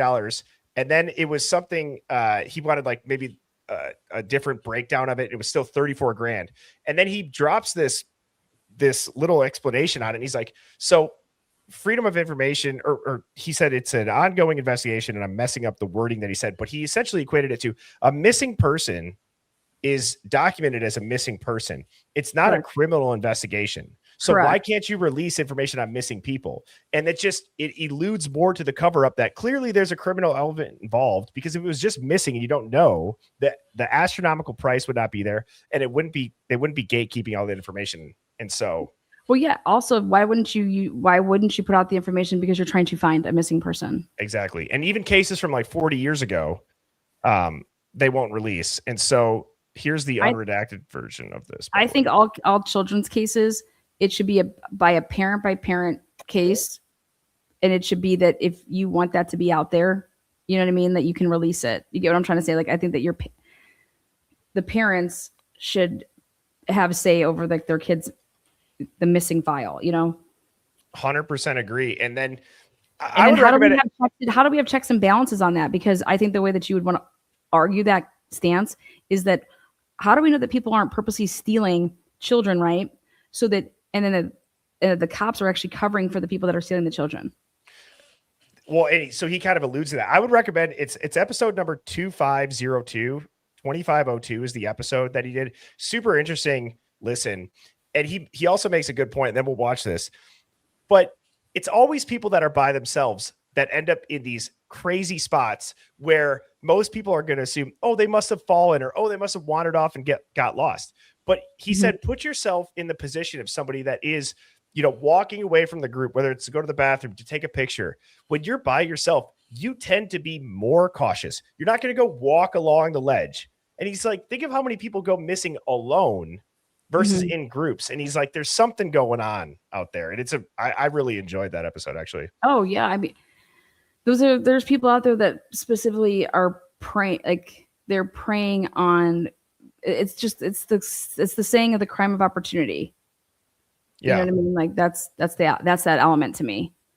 Yes. Is Now, if you go to the beginning before they get out of the vehicle, when they're that's the portion. Okay, so right here. let me just back up as far as I can. Oh, I not think that far. For open Jonathan Lee body Richards cam. here. It's 253.40 is like the body cam. So 253.40. Does it go back any further? It literally starts at 253.43. Okay. Right here. 40. Okay. That's 41. Okay, go back one. Oh, geez.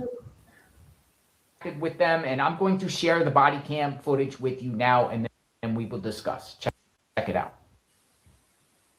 Got it. Look at that. Quick fingers. Oh yeah, Got it.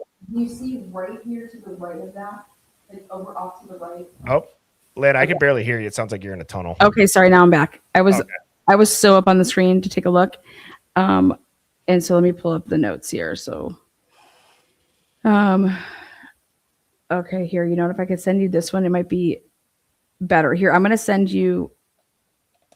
Is it on YouTube? Copy link. Yeah. What do you Do you want me to just email it to you? I was just going to email it to you. Oh, yeah, email it to me. We'll get it set up. Here you You go. you could do birdieshivemind@gmail.com. And to everybody that's tuned in right now, I just sent it. Please hit that like button and hit subscribe if you are not. But Lana, we have over 3,000 people tuning in. And so to catch up people that are just joining, Lana just went over a bunch of stuff with some exchanges between Chief Jenkins and Jenna Hyatt about a threat assessment at WSU, where they state it's Max Pitts who got a DUI and then was found self-unalived the day before all of these, or all the Idaho 4, or before, Jesus Christ, I can't talk, before the 4 murders. And then now we are talking back to the body cam where we said, what are the odds that that happens? And then the party patrol that Moscow Police Department received funding for, the only night that they did a plainclothed police officers party patrol was the night of the murders in the last year. And so that's why we have this body cam pulled up. And so I'm going to go grab that link that you just sent. Oh, and what are we going to be looking for? You 20 memberships too. Oh, nice. Look at that. Allie Tally, thank you so much. You're just gifted memberships left and right. You get a membership. You get a membership. Totally. Awesome. And then Susie Leia, thank So you so much kind. for the super chat. You guys rock. And Lana, now do you want to explain? So I have this pulled up. Let me share it. Okay, yeah, if you pull that up, I can show. Let's see. So if you go to the, should be, they're going to start to like, yeah, that's perfect.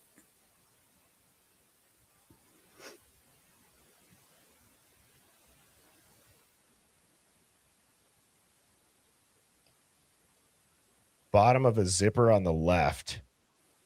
So Mark B is in here. Yeah. So you're saying that you could see the truck at why? Yeah. 253.40 though seems so early. Well, it just started there, and then it's going to be like right when he starts to move and to go and turn the wheel to the like right like this. Okay. You're going to see his zipper over here to the left. You're going to see. You're going to see I a need to little go light. slow motion? Should I go like 50%? Sure.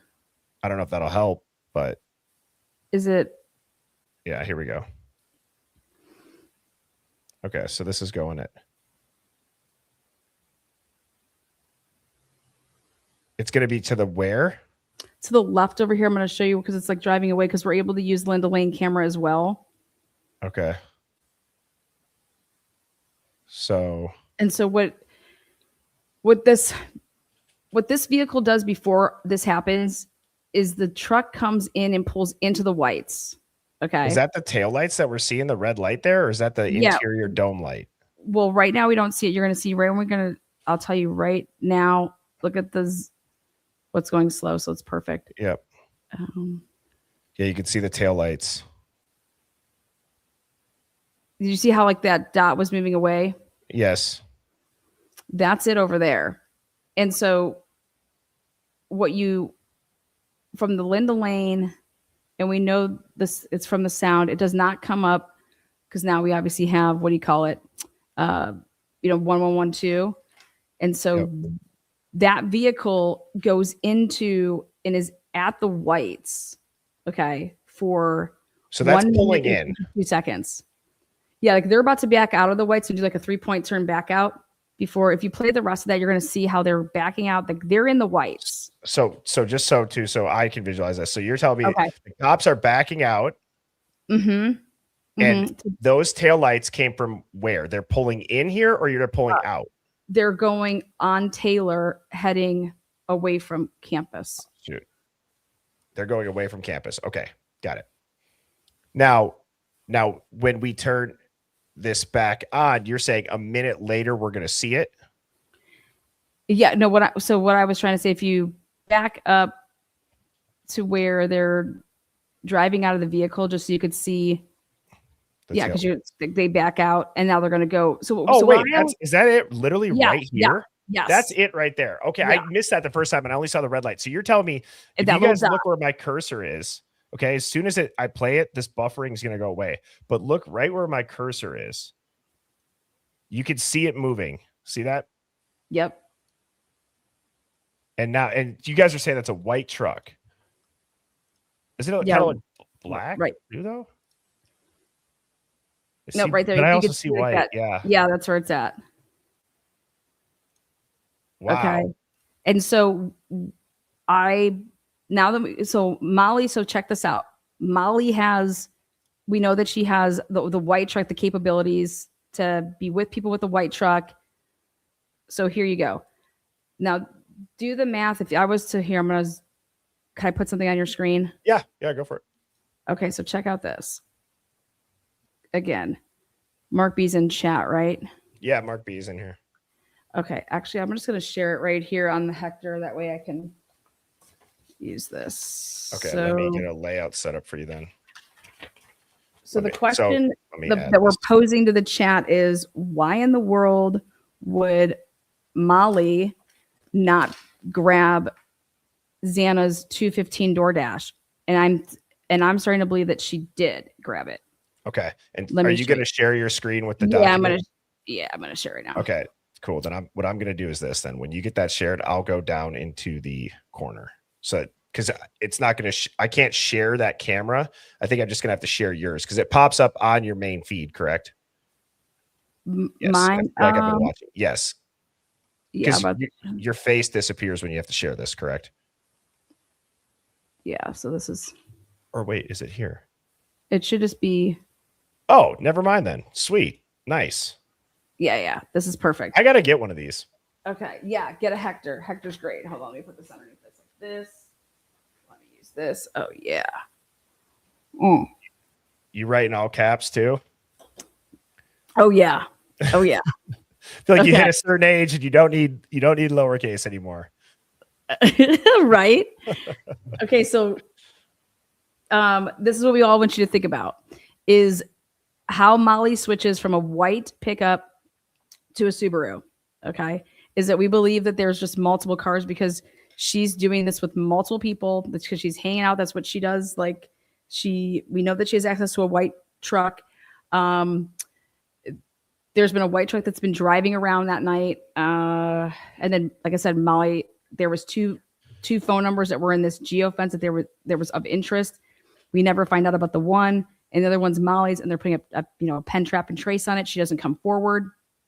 So let's go like this. And the question I had was, if Xana places her order at 2:15, she's coming from Pullman because Molly says that she's making, she had 2 other orders in, at that area before that third one. And she said that she would drive to drop off the order in Moscow, and that she would leave to pick up another order, drop something off in Pullman, and then come back and do something like that. And she called it like double dashing, whatever. Well, here, the question would be though, is Molly, how come Xana's 215 order wasn't in your possession before you came out? Because if you leave at, where to go backwards? To be at the Whites at 2:52, because we're using the Linda Lane camera, Molly would have had to leave the Jack in the Box around 2:32, which if Xana's order is at 2:15, that's like picking it up, and then you're going to be then shooting on down to. Why would you go to? She said all of her last orders had stuff to do with Jack in the Box. And Lana, you're just showing your notes, right? Yeah. Right now? Okay, just double Yeah. check. So why would Xana's food order not be ready to be picked up by 2:32 if she placed that 2:15? You know, like if she's over there, you would just even wait a couple minutes, because why would you not?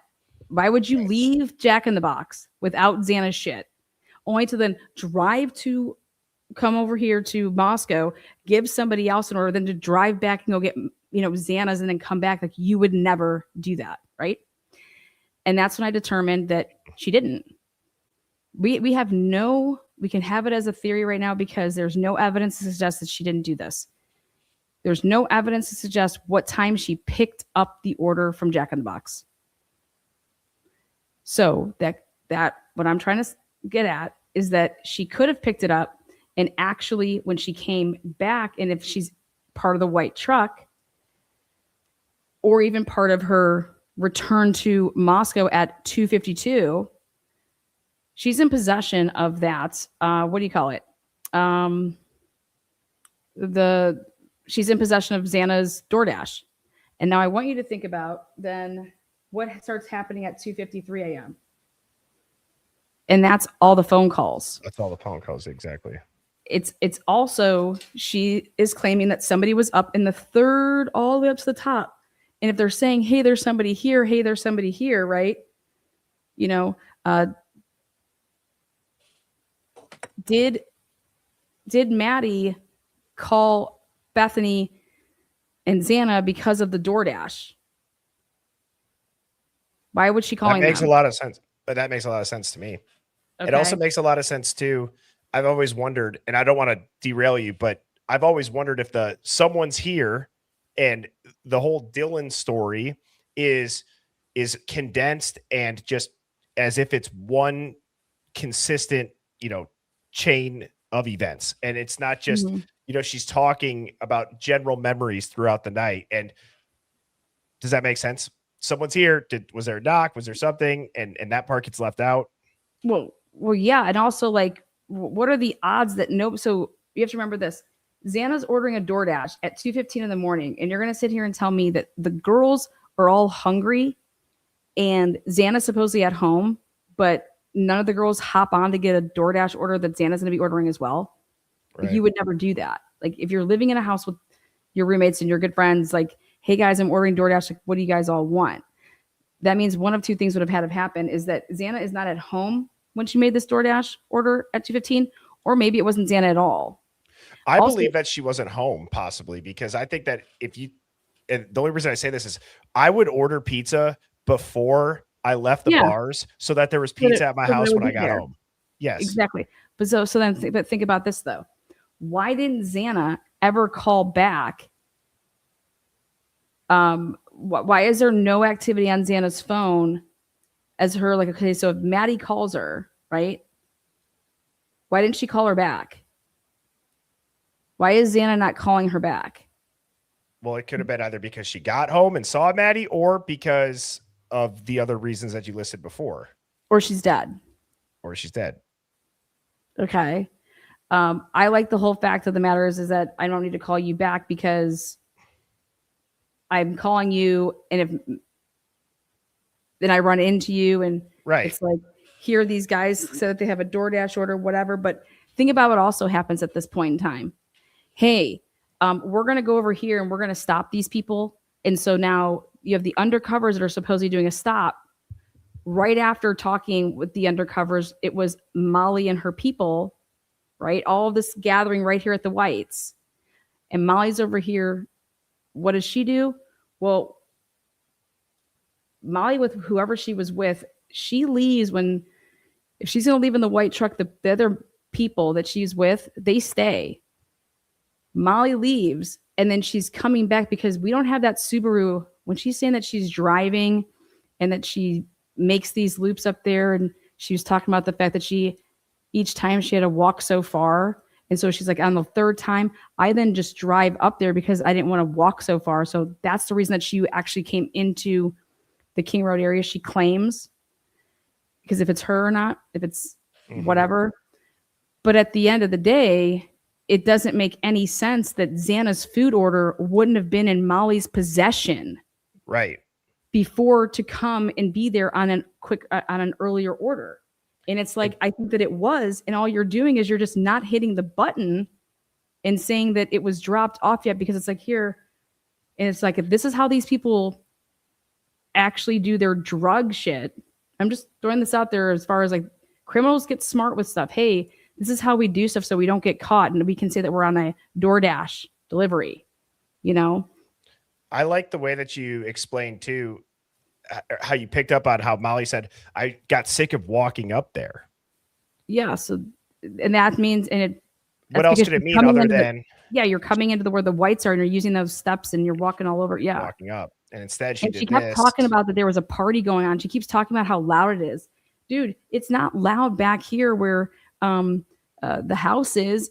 Where the whites is where it's loud and where the parties are and where she's seeing all these people. So everything that she was doing was just tailor into the whites. Okay. And then she doesn't get any of it right about what they're like. What were you doing? We need you to know. What was this car doing, Molly? Like, what were you doing? Why were you there for an extra 15 minutes? And remember how they said that the phone, why they were so interested in Molly's phone is because of the geofence. Okay. So my question would be is the geofence would show because you did it from 3 to 5. Okay. Well, oh my God. Wow. If Molly wouldn't have been in the geofence at 3, because Molly left at 2:53 and some change, right? So that geofence is from 3 to 5. You have it actually that Molly's coming into your geofence at 3:46, right? Yep. Okay. Well, there was 2 numbers that she was interested in, or that the cops were interested in. Who was that other number? And I think that other number is really, really relevant. And it's either Molly's other phone. It's a number that they couldn't get anything with because it's a burner. Molly gets rid of her phone, just like Gary Jenkins.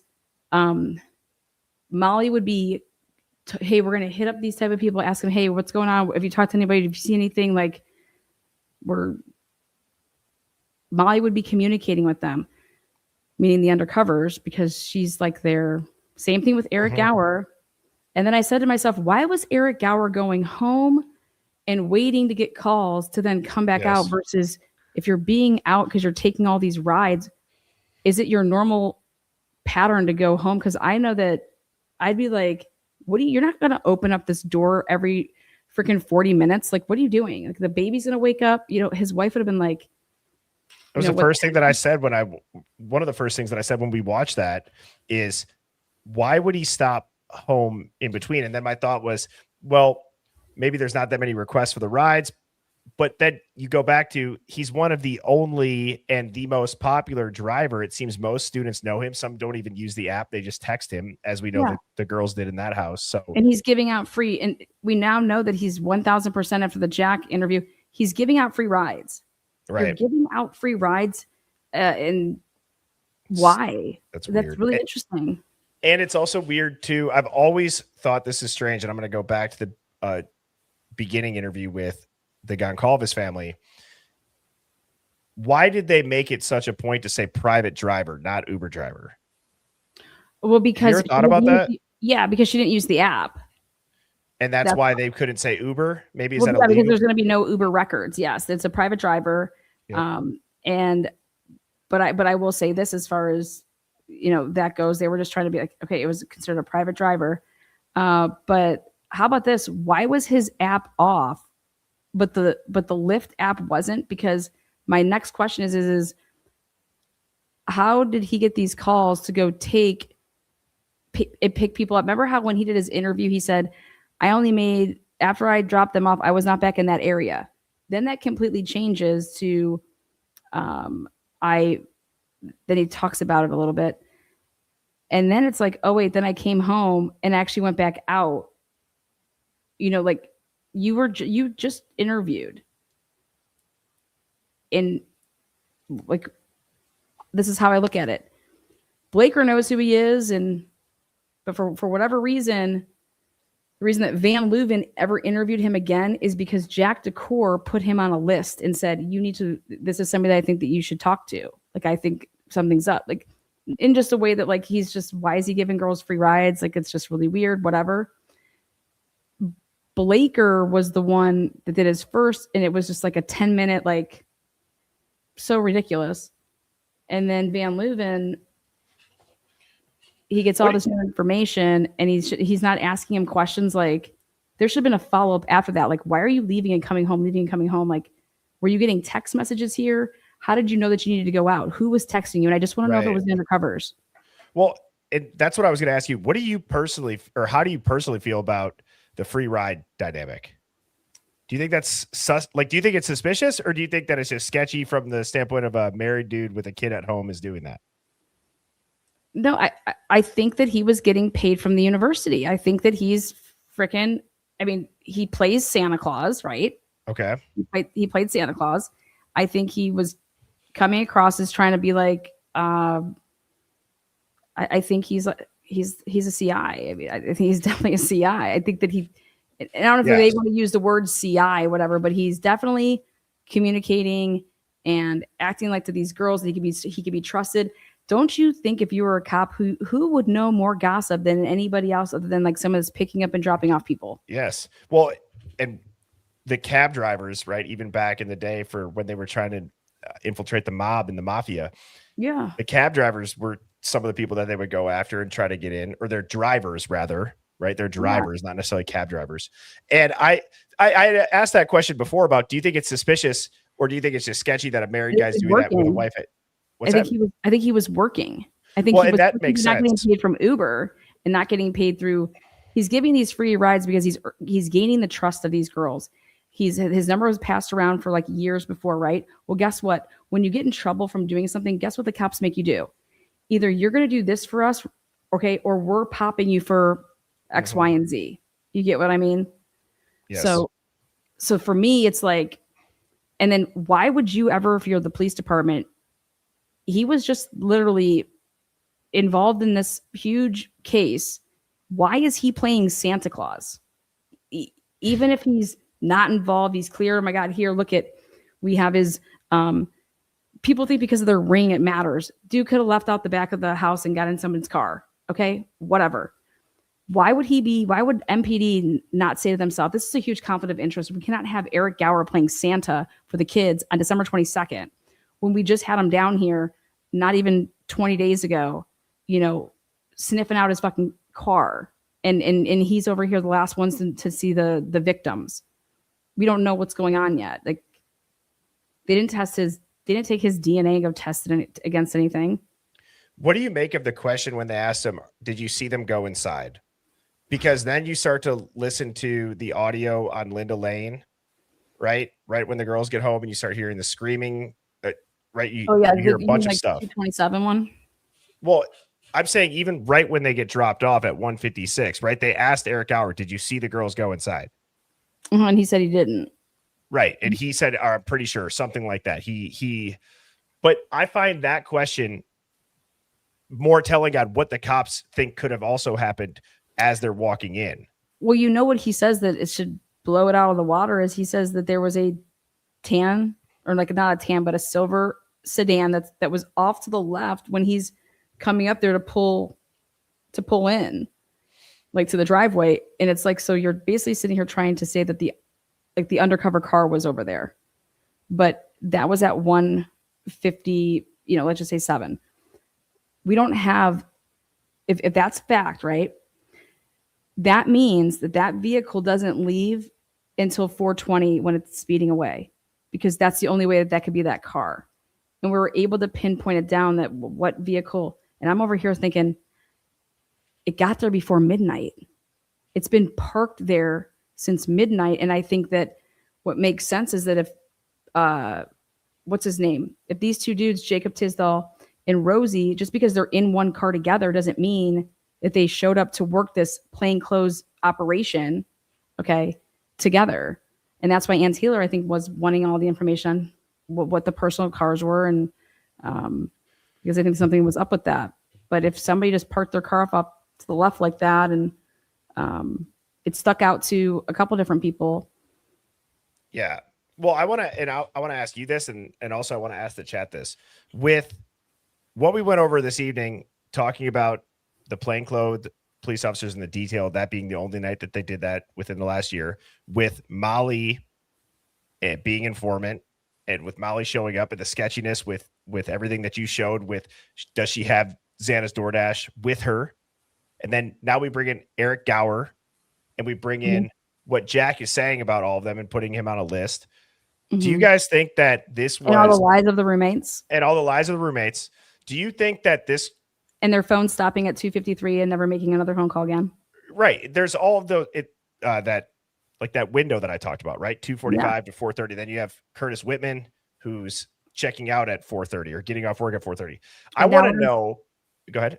And now we have to put a soon-to-be new serial killer in the mix of all of... Yes. Get what I'm trying to say? Like, wow, Brian really picked an amazing house to do this at, where there's this wild dynamics going on. And how would he know all of this? And wow, it was just like the luck of the Irish that he picked a house where it was just going to be that nobody would call 911 on him after seeing him in a mask and supposedly covered with complete blood and a bloody house. And but well, that's... I think we're getting at the same thing, which is like, come on. Well, yeah, we're getting at the same thing of come on, but I was going to ask you, do you think that doesn't this feel a little bit operational at that moment, right? Like, doesn't it feel like with Xana and how you said at 2:15, she doesn't answer, she doesn't call Maddie back. And where I'm going with this is to say, if you now look at all of that activity we just stated and throwing a quote unquote serial killer wannabe into the mix, if Xana's not calling anybody back, unless Maddie saw her, right? And we don't know about Xana's food and the DoorDash from Molly having it. Doesn't it almost feel like that 2:15 order being placed to everything we just stated? When I say operational, I'm not talking like funding operational. I'm just saying it seems like everything that needed to go right for the people that are going to end up investigating it, all were in that area. They had all of the players showing up and staying around that area. Or they just knew not what to investigate. How did they know not what to investigate? The only way you could do that is with prior knowledge. Yes. Like, that's the only way. And then the craziest part too is then there's the delay until, almost noon. Mm-hmm. And so what's going on? Like, how long is this cleanup window? It could be longer than 8 hours. Yeah. Well, how long's the cleanup window? And what I mean by the cleanup window is I'm saying by all those people, if they had prior knowledge, as we just stated, right? And they all just so happen to be there. What I'm trying to say is the cleanup is not necessarily the physical cleanup. Let me clarify that, of the blood and stuff. I'm saying they're already working on cleaning up their story. They're getting everything in order. Yeah. Yeah. Let's just say this. Everybody up in that area knew that there was a phone at 1112. Okay. They knew how to stay off of it. Okay. And the only one person that didn't know how to stay off of it was Molly. No, that was by design to tell Molly to do that, to be seen on that camera so that you could fucking say that this is when you dropped off that DoorDash. But meanwhile, that DoorDash was, in my opinion, it looks like it's more and more that's just when somebody clicked a button. Okay. That doesn't mean that wasn't like, if you left Pullman, that order would have been with you leaving the Jack in the Box, because how was it not? You accepted the order at 2:15. You're in Pullman. You have to go to Jack in the Box. How do you not grab her order? And I think how have we missed this for this entire year?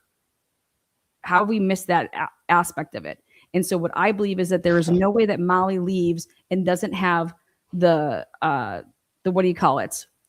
Her Xana's order if she accepted it at 2:15, especially because she's in Pullman. And so since she's there, why would you ever go to Jack in the Box having accepted an order and you're getting a different one, but you're not just going to wait like 5 or 10 minutes to grab the other one? You can't even do it like that. You would have to have 2 accounts. Bottom line is that it just didn't happen. She definitely picked up that order. And that's why it's like, where's the Jack in the Box camera footage? Where's the camera? Where's the picture of the food on the doorstep? All of it. And yeah, and then also there's got to be more, because DoorDash on the Jack in the Box side is, when did somebody pick it up? You're telling me that Jack in the Box does not have when Molly picked it up? there's also alerts too. I don't know if back in 2022, I would guess they were. Somebody in the chat might know better than I would, but I had DoorDash today, oddly enough, when we got back from up north. I ordered I had a gift card for DoorDash, so I had Five Guys cheeseburgers. I'm like, oh man. Oh. Do you guys have Five Guys out there or no? Mhm. Right. Anyways, there's this thing that pops up in the app that if your order's taking longer than normal too, it's alerting everybody. It'll alert you, it'll alert the driver, it'll alert the restaurant. And so I feel like if she didn't pick that up, not say that they would go ahead and they would release all of that to us, but there'd be a record of it. And so if there's not a record of it, and then you add on what you just said, Lana, then yeah, she had the food. She had the food, because that's why I asked you guys in the beginning, do you believe that there's any truth into some of the things that Molly was saying? Because something that Molly says, and I think she just coughs it up, is she made she wanted to make a point to say that, first of all, she says that nobody ever wrote her. She said she's looking at the map on her phone. It would have been popping up at 3:54 when supposedly Xana writes her and says, you know, are you lost? You need help? Like, isn't that an automatic text though? Potentially. That's what I was trying to get at. Is wouldn't that? But she tells them that nobody ever texted her, that she never got any notification. Like nobody ever wrote her from the app, and that's a lie. Yeah. And what tells me is that Molly doesn't know that anybody wrote her, because guess what? They didn't have that information when they were prepping, and that tells me that Molly's not the DoorDash delivery person. And I remember hearing many interviews that they would refer to the DoorDash driver as a he or a guy. Do you remember that too?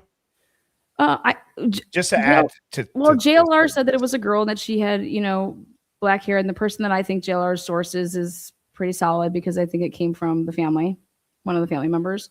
And I think that Molly was the face of the DoorDash, because it's her, you guys, it's her app.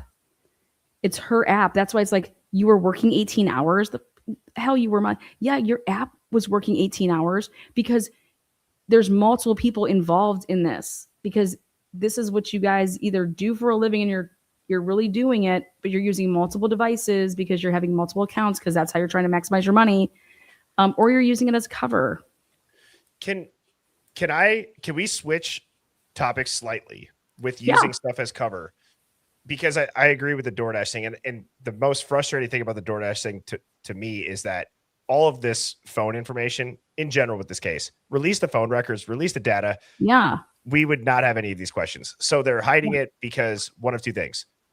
They're lying or they're lying, right? There's no other reason at this point. If it was really seeking the truth, they're lying because of the phone records do not match the narrative.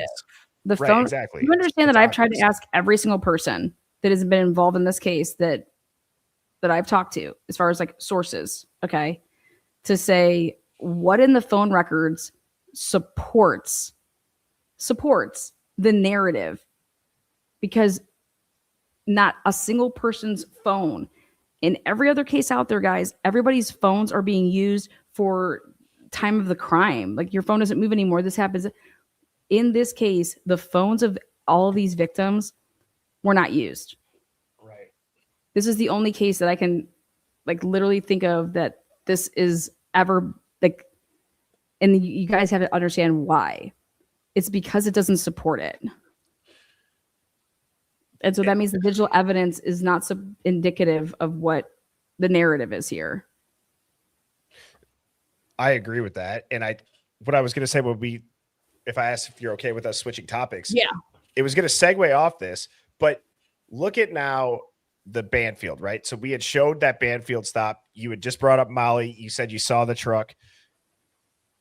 Are we to think that it's a coincidence, again, that the only night the plainclothes police officers are there, like they say it's a party patrol, but it's also, is it one of those things that they had in their back pocket leading up to this where they're like, we could say that this is a party patrol. Did they add that in after the fact, or was that actually scheduled, right? Was it just plainclothes police officers for a CI controlled by that after the fact, they scrubbed the narrative and they remembered, oh my God, I forgot about this. We have a $6,700 federal grant for the party patrol. Let's just say that it was that. Does that make sense what I'm asking? Because that's happening all in that same window. Yeah. So how do you get my point that I'm making is, and that's what the answer is to that. There is that is 1000% documented, because if Eric Warner and the Moscow Police Department folks over there, they have to account for everything that they do. Okay. Right. So the schedule have already been made that in advance, like how I asked for Curtis Whitman's, we want to ask for Jacob Tisdall and Rosie's, right? We also want to find out who was trained through this program to even be in, that could be part of the party patrol. You know what I mean? Like they said that they trained 2 officers, but that was back in a different year before those, either one of those 2 were part of the MPD force. But then they go ahead and they completely change the language and they make it seem like they could have just been in regular clothes in the year of the murders. So then then you have to start asking yourself this question, which is, well, then what it seems like they're doing to me is that they're making it seem like on that night, we don't want it to be tied to the federal grant money. So we want to change up the language and make it seem like that was for something else. Well, now yeah. Because why would you only write 2 sentences when you've never done that ever? You wouldn't. You would never change the language. But they changed it. Why? Because, and then everybody should ask themselves, why were 52 FBI agents in Moscow when that happened? Like usually only just a couple agents will ever be assigned to the case. Why did this case have so many agents on? Especially if they thought this was an isolated targeted attack with, you get what I'm saying? Yeah. If it's an isolated targeted attack who they thought that Kaylee was totally the target and it was somebody that Kaylee, like, it was prima passion because of the way that Kaylee's damages were, that's what they thought this was, right? And so why are you think that you would need 52 FBI agents on this case from jump? You wouldn't, and that's why I'm glad that you brought up this. I don't want to just keep harping on the party patrol, but guys, think about this. There's the Bandfield runners that happen also in the midst of this. And they didn't have any alcohol. Like, what are you stopping them for though? Think about it. They don't have alcohol on them. They don't have what are they doing? I know that this is most likely, and I don't know if I've said this with you before or to you, Lana, but I've always thought it's strange that when the Bandfield body cam starts and they're walking across, and who's the first cop? Is it Tisdale that is the first cop to encounter them? They kind of like, because he's running, and then is it Rosie walking over? Rosie walks over or Tisdale walks over? I want to make sure I say this right. They both do, but it's like they both go opposite ways. But it's also weird because they don't even talk to each other. Like it's like they've already made up their mind before they ever got in the cop car. They're quiet. They're not saying anything. Yes. And it's like, they haven't. That's what where would they have been coming from? You were in the perfect position to either see them coming from out of the White's apartment, right? Or coming down the steps from like being over there up on King, right? And then if you ever read Jacob Tisdall's report and how he tries to say that he had just made a loop right before coming in to where right before pulling over these people, basically. And it's like, we have the freaking, I think he was so nervous of what Molly's vehicle did, that they were already trying to claim whatever happened right before that. Any car that was up there, I'm already trying to claim it. Meanwhile, no car made any loop right before you pulled and stopped over those kids. Well, that's where I was going to go with. And that's why I wanted to be specific on who was saying it, right? So I think it's Rosie that makes the first contact with the kids. And then when Tisdale walks over, if you listen to Rosie, Rosie says, I didn't want to push it. Like, and that's such a little thing. What do you mean? They didn't run. They started walking back towards you. They didn't hear him. Here, play a little bit of that. Yeah. So let me pull it. Yeah. But because when I think of, I don't want to push it. Are you talking about your bat? Like, does he have a bad hamstring? I don't want to push, I don't want to, tighten up and cramp up. No, to me, he's talking about, I don't want to push something. I don't want to escalate it. And then he also brings up to them, we've talked to you guys about this. You've been made aware of it. And he makes it seem like it's about a ticket. But again, with that being the only night that's going on, Molly's in the area, the Bandfield runners, the whole stop, Steve G's bringing up this underage in possession thing. So that leads me to believe that Steve G knows that this is the only night that most likely he was didn't know going that. on. He didn't know that. You don't think he knew that? No. I just think he looks at it like you need to have your shit straight. Like, you guys are worried about, like, how did you not know that these girls were being stalked? That there's someone stalking them? What are you paying attention to? What are you truly doing to keep our community safe? This stupid shit right here, really? Versus somebody was stalking these kids for, since August and you didn't know that? Like, that type of stuff. Right. Because if you're walking around, but then that's the whole thing, is that if he was to understand that, hey, Steve, guess what? They don't normally do these party patrols. This happens once or twice a year. And it happened on the night that your kid was murdered. Now maybe you need to shift positions and say, wow, what are the odds of that? Exactly. When you're having this undercover, plain clothes goers, you know what I mean? Like, yeah. Well, let's listen to that when they cross the street. And I want to see if people have interpreted this the way that I do, or if this is, and I find it strange that they have this muted. I'd love to hear this conversation because now it's going to start. Well, can you just back up one? Yeah, I actually keep it slow like that. So see how all those cars are right there? Like, that's a full lot, okay? But if you back up just for a second, those kids are all, you could see the three people all like look at them just like, what are they doing? It's like they're waiting. That's what I'm saying, is they look like they're waiting. This is the most. Yeah. They're just not doing anything that would be like. Do you care if I play the other version just because it's a little better? Play whatever version. HD, I guess you can. Oh yeah, play that one. Okay, 1 second.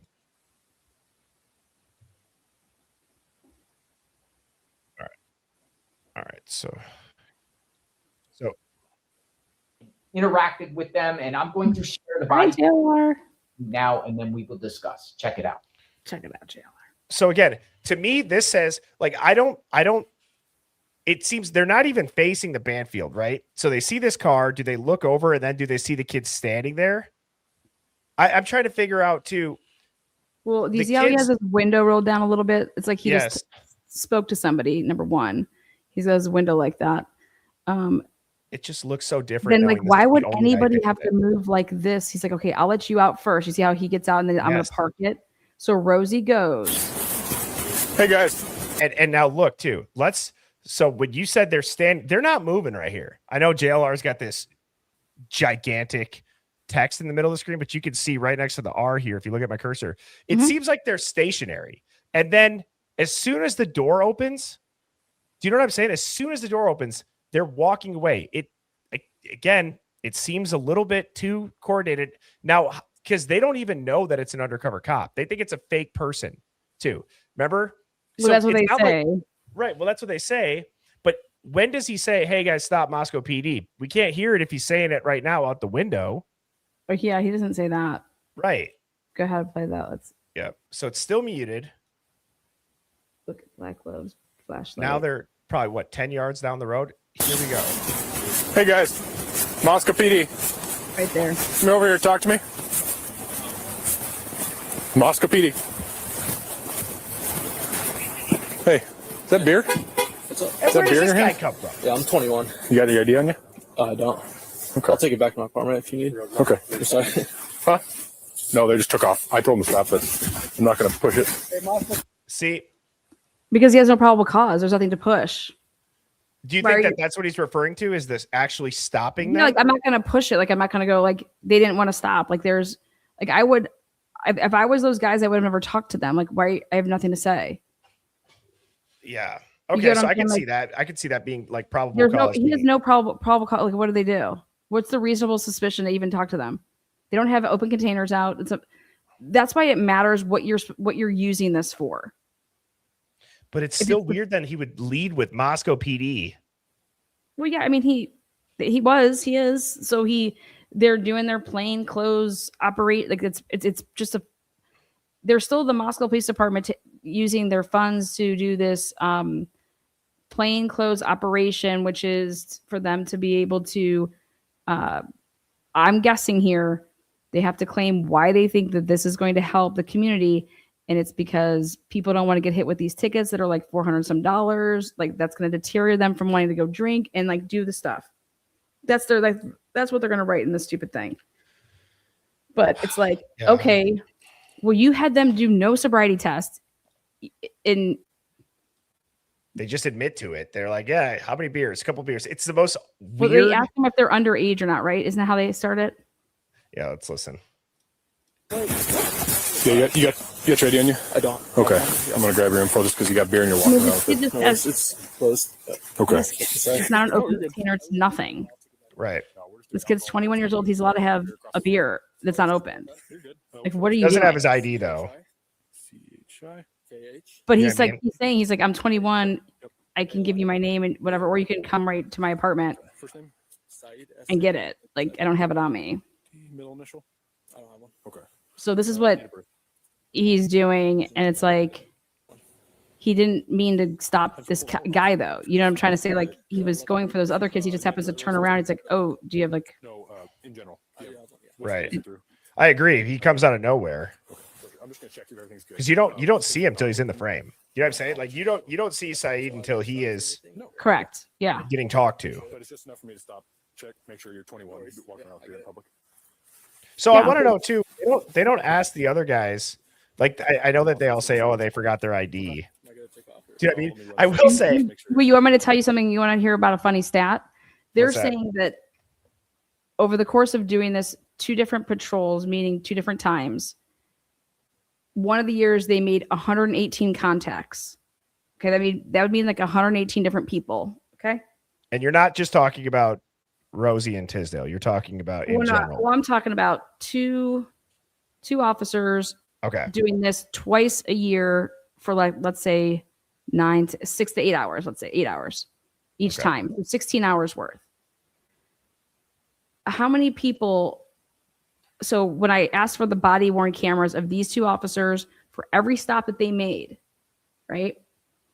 How many we should have like 50, 60 clips, right? Because if You they do it think? the second time, there's going to be like another 50, 60 contacts, right? And if they're supposed to be putting on their body worn camera when they're doing this, we should have 50 or 60 contacts and there should be little clips, right? So there's only, I have every body worn camera for the radio call in that ever was like to dispatch. Okay. And that would amount to like 9 contacts. Like what were, so my question was Total? yeah. So my question was back in the day, I said, what the fuck were these people doing? Because they have no contacts. There's no reports. Nothing was written up. They're not talking to dispatch because I asked for the CAD notes and so I'll do it again. I'll do it again just to make sure. But that's how I was able to find out about the guy with the sign.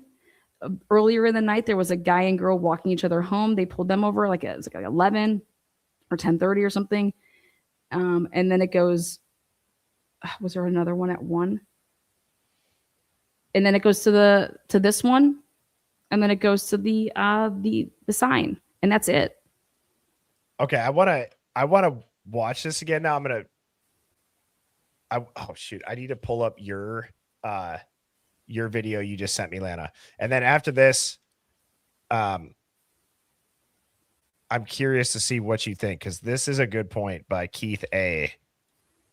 what did it say? Started over. You can see the shadow of people in the red light. They were talking to, come on, it's a skit. It's BS. Well, so remember how I was just saying about how we can't hear them, right? We can't hear them. And then it seems like those kids are just standing there. I'm curious if within this, and Keith, I'm assuming you're talking about the right up here where my cursor is. If you could see people walking by, because you see the truck right away, right here. Now, when the taillights go on, can you see shadows? Okay, so are those people walking? Oh, those are people walking. Yeah. That certainly looks like it. Wow. They're walking across like the light.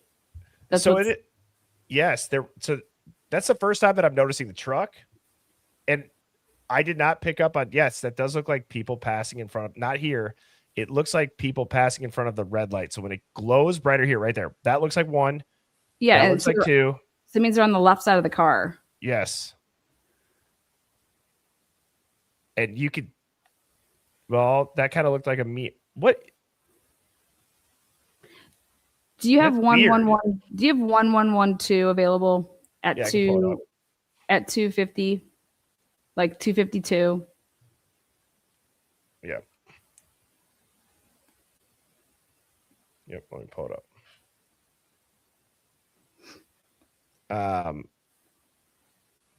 252. Where is it? There's 225. Give me a second.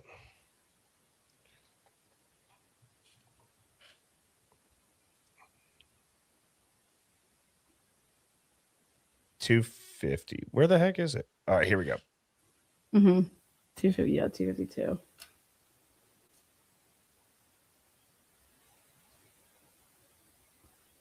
Oops. All right, sharing it now. And let me get it at the right time. All right, so this is 248 right here.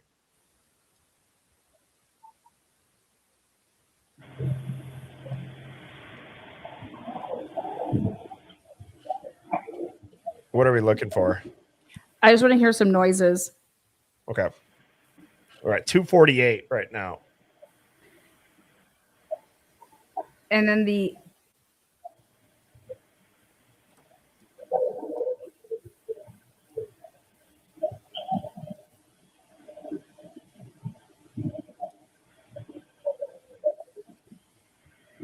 what timestamp was that at? I'm at 249.08. Oh, wait, what was that light that just flashed a second ago? You hear that?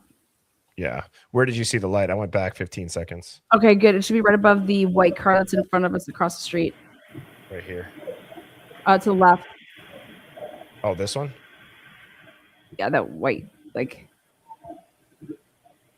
in the driveway. Oh, this one. Yeah, you hear that? Yeah.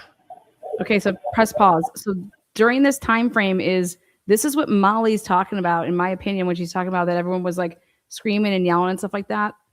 And so Molly's definitely there. She's down there by the whites, okay? And when now I'm thinking about her talking about both of these times or whatever that she went over there, and she's trying to talk about her trip up, allegedly, supposedly with this SUV, you know? And I think she's mixing multiple times up there, right? Because right there is where you hear the screaming. And it's interesting because if we keep playing,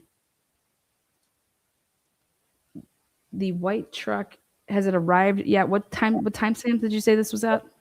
249 and 30 seconds right now.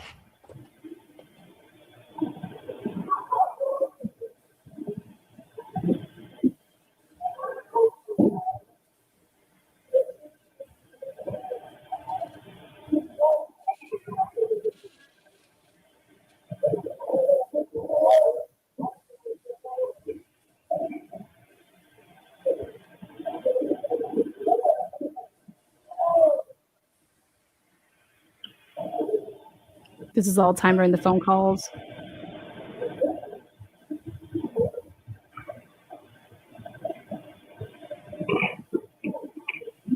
Right there, what was that? Did someone just open up a door? Can you just go back 5 seconds?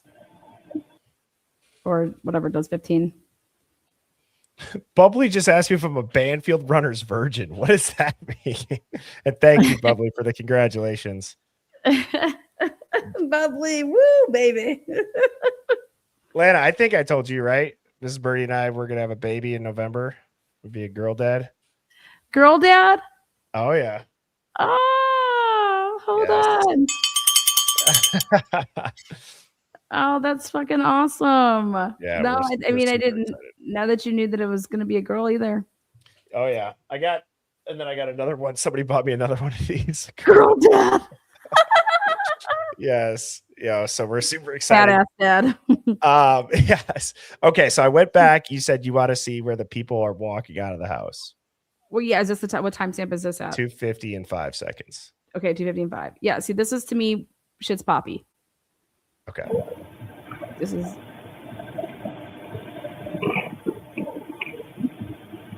That sounded like that was a door.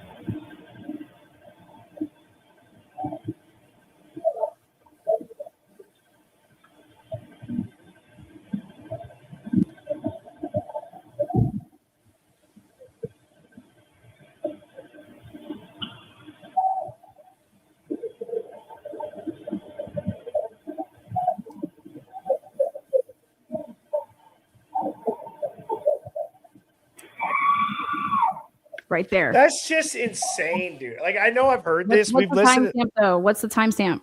2:50 and 43 seconds. It would have been. So think about this. Let's just say that this is what this is how people can't think that this is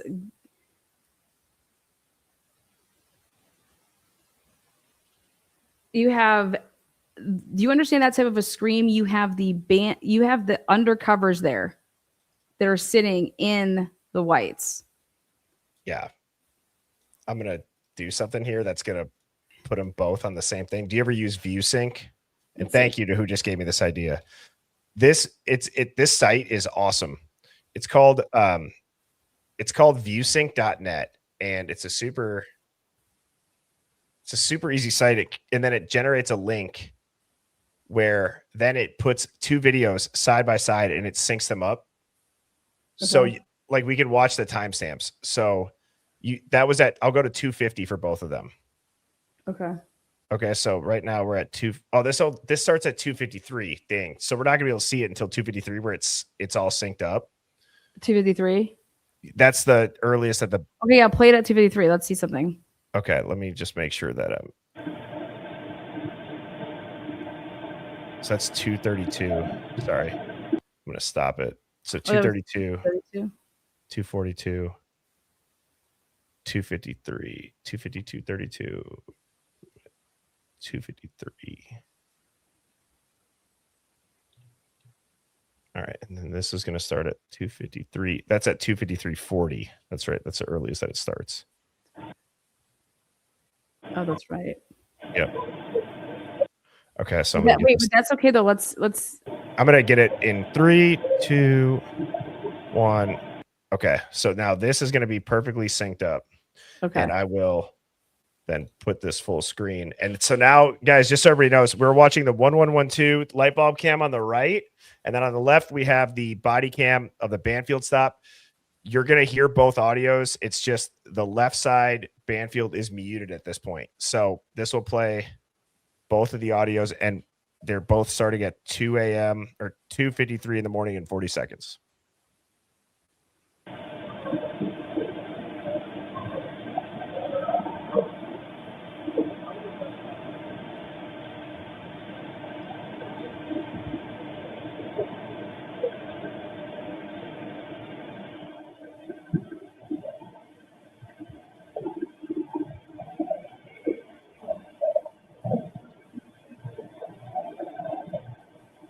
So they're both going at a slow pace.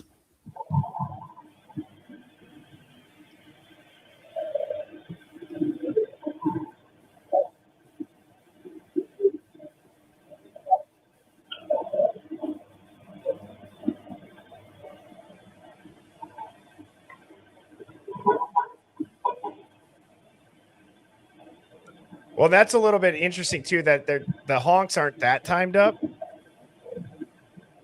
We just heard them. Wait, what? Like the honks haven't happened yet, though. Yeah. Well, I heard him on the Linda Lane. I mean, I heard not Linda Lane. I heard him on the light bulb cam. Did you hear him? Yeah, but think about that. This is proving that those honks can't be from this car because it hasn't. Jacob Tisdall's still parking it. That's what I'm getting at. Which means that there's a different car that just unlocks itself to get in, which would be the white truck that we're talking about, I think. That would make a lot of sense. Wait, what time? Hold on. Wait, continue to play. And let's see if we can hear the Moscow PD. Come over here, talk to me. Do you want me to mute one of the two, or do you want to hear both? play both. I just want to. Okay. Can we put the one down? Moscow Down, PD. Mike? Hey, is that beer? Is that Right beer? there. That's the honks. Yes, but you hear the honks earlier on 1112. But how much what was it off time? Was it like 5 seconds? About, yeah, it wasn't. I mean, that's maybe 10 seconds. I think that's what it is, because it's the. And Okay. maybe somebody in the chat actually knows the exact timestamps. If they're So slightly, basically, the body cam is like 5 seconds off, right? yeah, it's not much, but it's noticeable. Okay. Okay, You so got the idea on me? I'll take it back when I'm ready for you. Okay. Huh? No, they just took off. I told them to stop it. I'm not going to push it. Yeah, you got your idea on you? I don't. Okay. I'm going to grab your info just because you got beer in your Their wallet. windows were down too with that loud scream, Okay. which is crazy. No, you're good. Mhm. I live like right now. I'll take it back from you. No, we're just doing alcohol enforcement and running around with beer across the street. Or so. You're good. What's your last name? okay, go ahead and press mute the side on the left, and let's hear. Can it be What's all played? going? It- Oops. Can we mute the side on the left? Let it play though, and we can hear what the sounds are on this side Good when idea. this is going on to see. Yes. So the left side, the body cam or the Bandfield is now muted. Perfect. That's what you want. Okay. Yep. Yeah.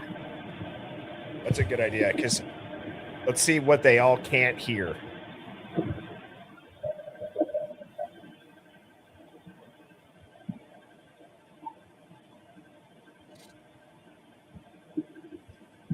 So Mark B said it's 3 seconds off. Okay.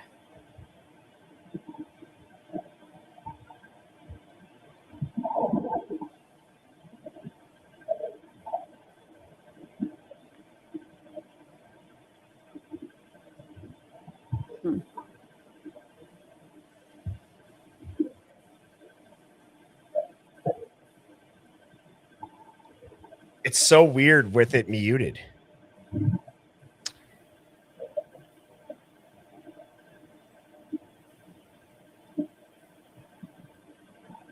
What time is it right now? It's 2:56 and 25.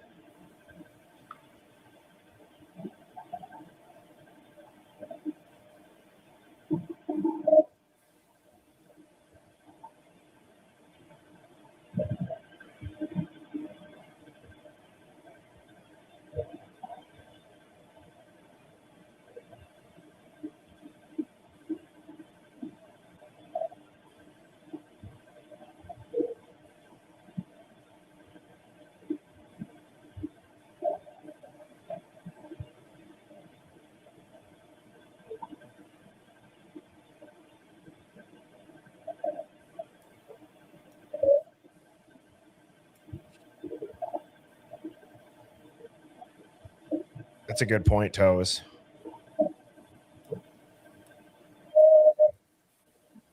What was that?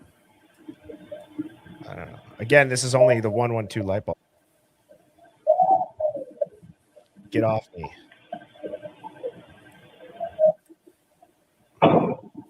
That's a door. Yeah. Wait, are you able to What do you back up?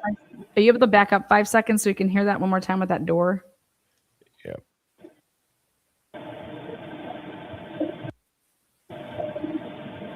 So I went back about 20 seconds on each. Okay.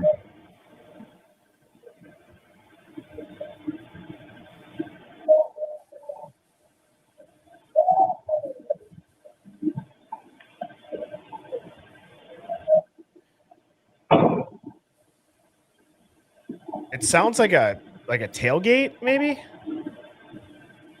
Something's like You hear a rattle after it's like the boom, and then you kind of hear like the little reverberal rattle. what was the timestamp that like sound hit? It probably would have been 2:57 and 48 seconds.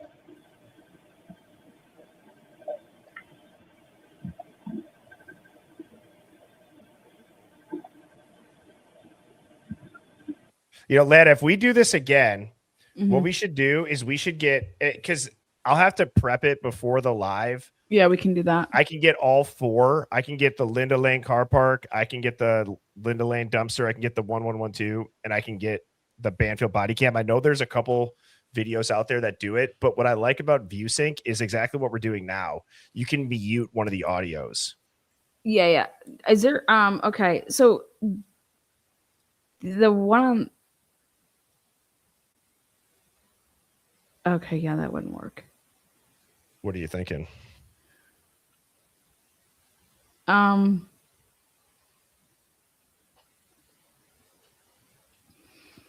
What do you guys think that is in the chat as Lana's wheels are spinning? I think it sounds like a door of some sort or a tailgate.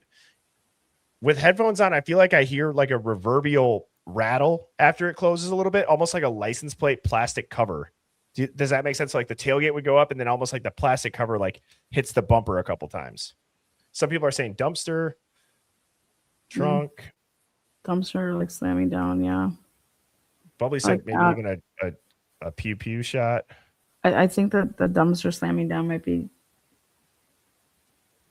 I don't think Discord Don's wrong too with like the whole distracting them with the chit chat. That conversation seems so awkward on the Bandfield.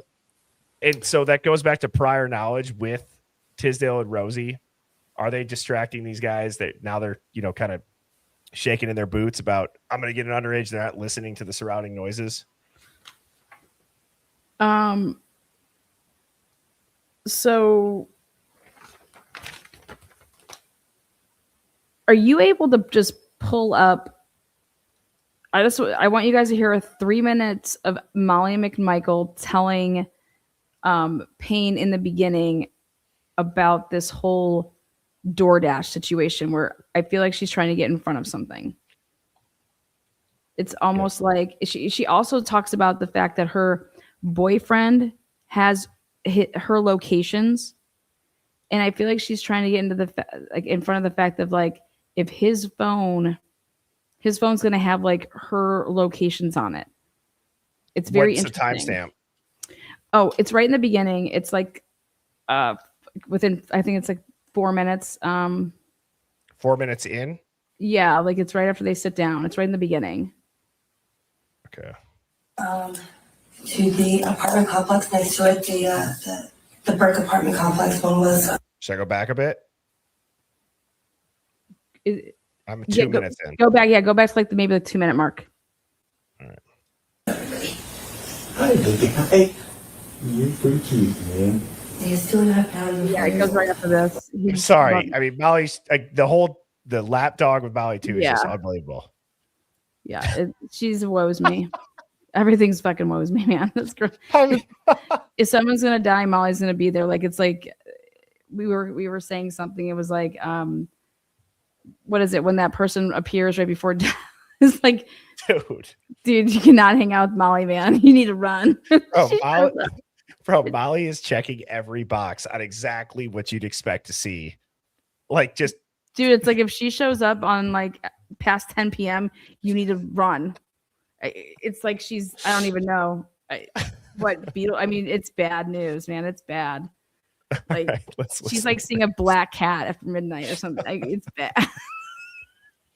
I would be like, no, Molly, sorry, you cannot hang out after 10. Like this is not happening. Oh my god. Big dog, aren't you? Yeah. When he passed away, I got to keep him. Crap. So, like Alex was saying, we're gonna just take it nice and easy, okay? So we have a map here if you need it. Okay. So just let us know what else you need. I'm gonna take some notes. Okay. But don't think I'm not paying attention to you. We're just my brain doesn't work that great sometimes. So I gotta write stuff down or I'll forget it. Okay, so I guess the first thing we'll do today is just kind of start, if you wouldn't mind, by when you got your first order that night and when you delivered your last one.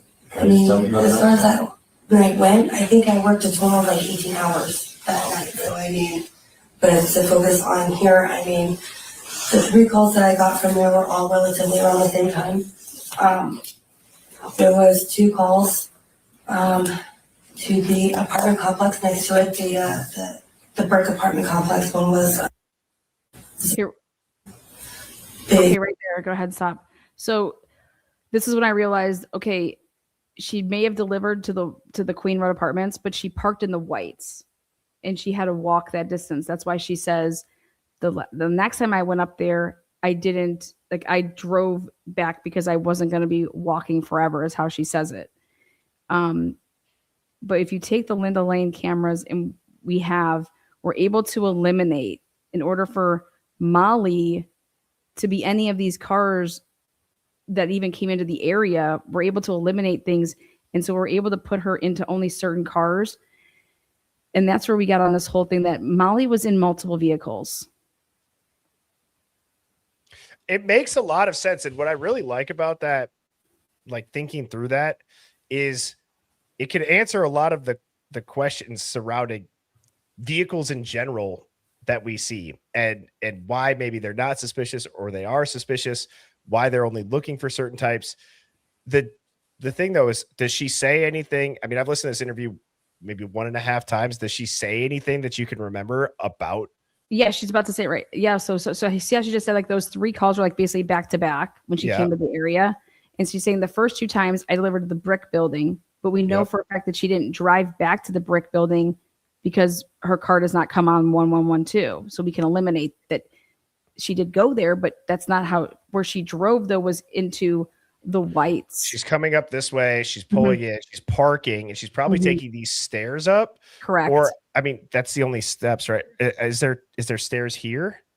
I mean, she could have gone, I think there might be. Yeah. Yeah. Is that where they did the luminol testing? Was on one of these sites? Or maybe up the middle? Oh, so where she came up from is, oh wait, where's the house? No, yeah, where she walked out, she came up there. Right over here. And then over there to the white box that's in like the middle kind of, that's where the testing was. Keep going. Wait. You're gonna dead right. Yeah, that's Jack Showalter's. His room was in the front, which is right behind where the tree house was. So you see how like there's all that plain grass area. Yep. So yeah. But if you play the next part here, this is where she talks about, because it's all I cared about was I wanted her to tell me about her. So yeah, if you go ahead and play this part. Order large. It's a weird name too. He put down a strange name. I can't even remember what it was, but it was. Some people like to play with the names when they make orders, and it was definitely one of those. Somebody's around me. Of course. That's weird. She'd say that. They were all Jack in the Box orders too. Right there. Pause. Boom. Thank you. Why in the world, if you are on that side of town and you accept and you hit, I am taking Xana's order, and you click on the accept button at 2:15, you're over there. It's over by Jack in the Box. Why aren't you grabbing that? It's not possible for her to have made these orders on that same app. Like she would have already had it. That's why I'm like, yeah, she had to have gotten it. And I was like, could she have come back over? And what does it look like? And it's like, yeah, she could have, because here's how it breaks down. If she leaves the whites and goes to Jack in the Box, it would be a 20-minute drive. She picks up order for 3 minutes. Jack in the Box to Molly's trailers, 21 minutes. Switch cars, 3 minutes. Molly's trailer to 1112, 5 minutes. It's 52 minutes. On 1320 cam, she's leaving the whites at 2:54 and 9 seconds. On 1112 cam, she's entering King at 3:46 and 9 seconds. That's 52-minute time frame fits. So, and that's when it's just like, why did Molly leave the area if she had the food and didn't drop it off, right? Well, it seems like the food not being pressed that button, okay? It was by design not to press the button to say that you dropped it off. And that's how you extend people's life. That's a way to extend somebody's life. did you hear too how she said sometimes people like mess with the names? Mm-hmm. That's just a weird detail to throw in there. Why do you even care about that? What would ever, and I know that you can always fall back on, well, it's Molly, right? So I agree with that. You don't know what maybe she's going to say, but to say that right up front, then to say the multiple deliveries, then to say they're all Jack in the Box, and you circle back to sometimes people will mess with the names. That to me, I feel like should stand out more. And it goes back to extending the life. So in a way, could she be saying, well, somebody else typed the name? She's oversharing. No, she was talking about the name before that, that it was like a long name and it was like crazy. But what she's about to say right here is really big, because press play, because she's gonna tell us about how she picked up this order. And I think she talks about, I want you guys to tell me what you hear. She basically makes a comment about that there was a mistake with the order or something. Okay. Let me. Yeah, I have to wrap it up too after this clip. Okay. Yep. The other one that I did was, I think I'm trying to remember, but it's the same thing, that apartment, it was in the center section.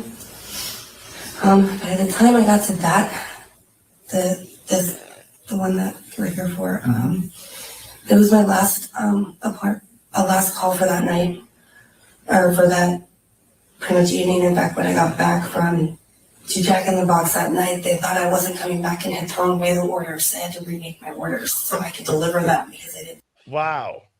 Told you.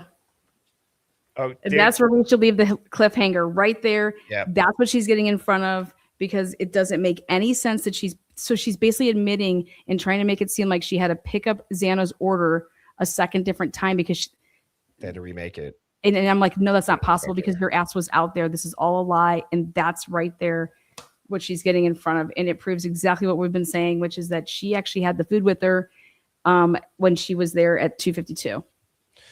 You know what, Lana? I enjoyed tonight's live a lot. I love to listen to you and learn from you. And I liked all the documents that you got. I'm blown away too by the Chief Jenkins stuff that you showed. The detail of the plainclothes officers. So I would love to. I'm sure that we could make this happen, but I'd like to have the 4 cameras synced up. Maybe do a live in the next week or so where we have them synced up. I'll re-listen to Molly's interview and I'll look into some stuff too. We can hop back on and we can do maybe a Monday night or something. Yeah. Okay. We'll do a SIN episode too. Service industry, baby. I love it. Well, Lana, you rock. Everybody in the Hive and in Lana's chat. Thank you guys. I hope everybody had an awesome Memorial Day weekend. Thank you to everybody that did serve. And I will see. Yeah. Thank you to your mods. Yeah. Thank you to your mods too. Thank you, mods. Yep. Thank you to my mods. You guys rock. I'll see you guys on the next one. Are you streaming tomorrow? What time? Yeah, we'll be live in the morning. So 9:30 a.m. Okay. And I will be on at 7 p.m. Central. You all sleep good. I will see you tomorrow. Cheers. Thanks, Lana. Bye. Peace. Thank you, Birdie. Appreciate you. Yep. Cheers. Bye.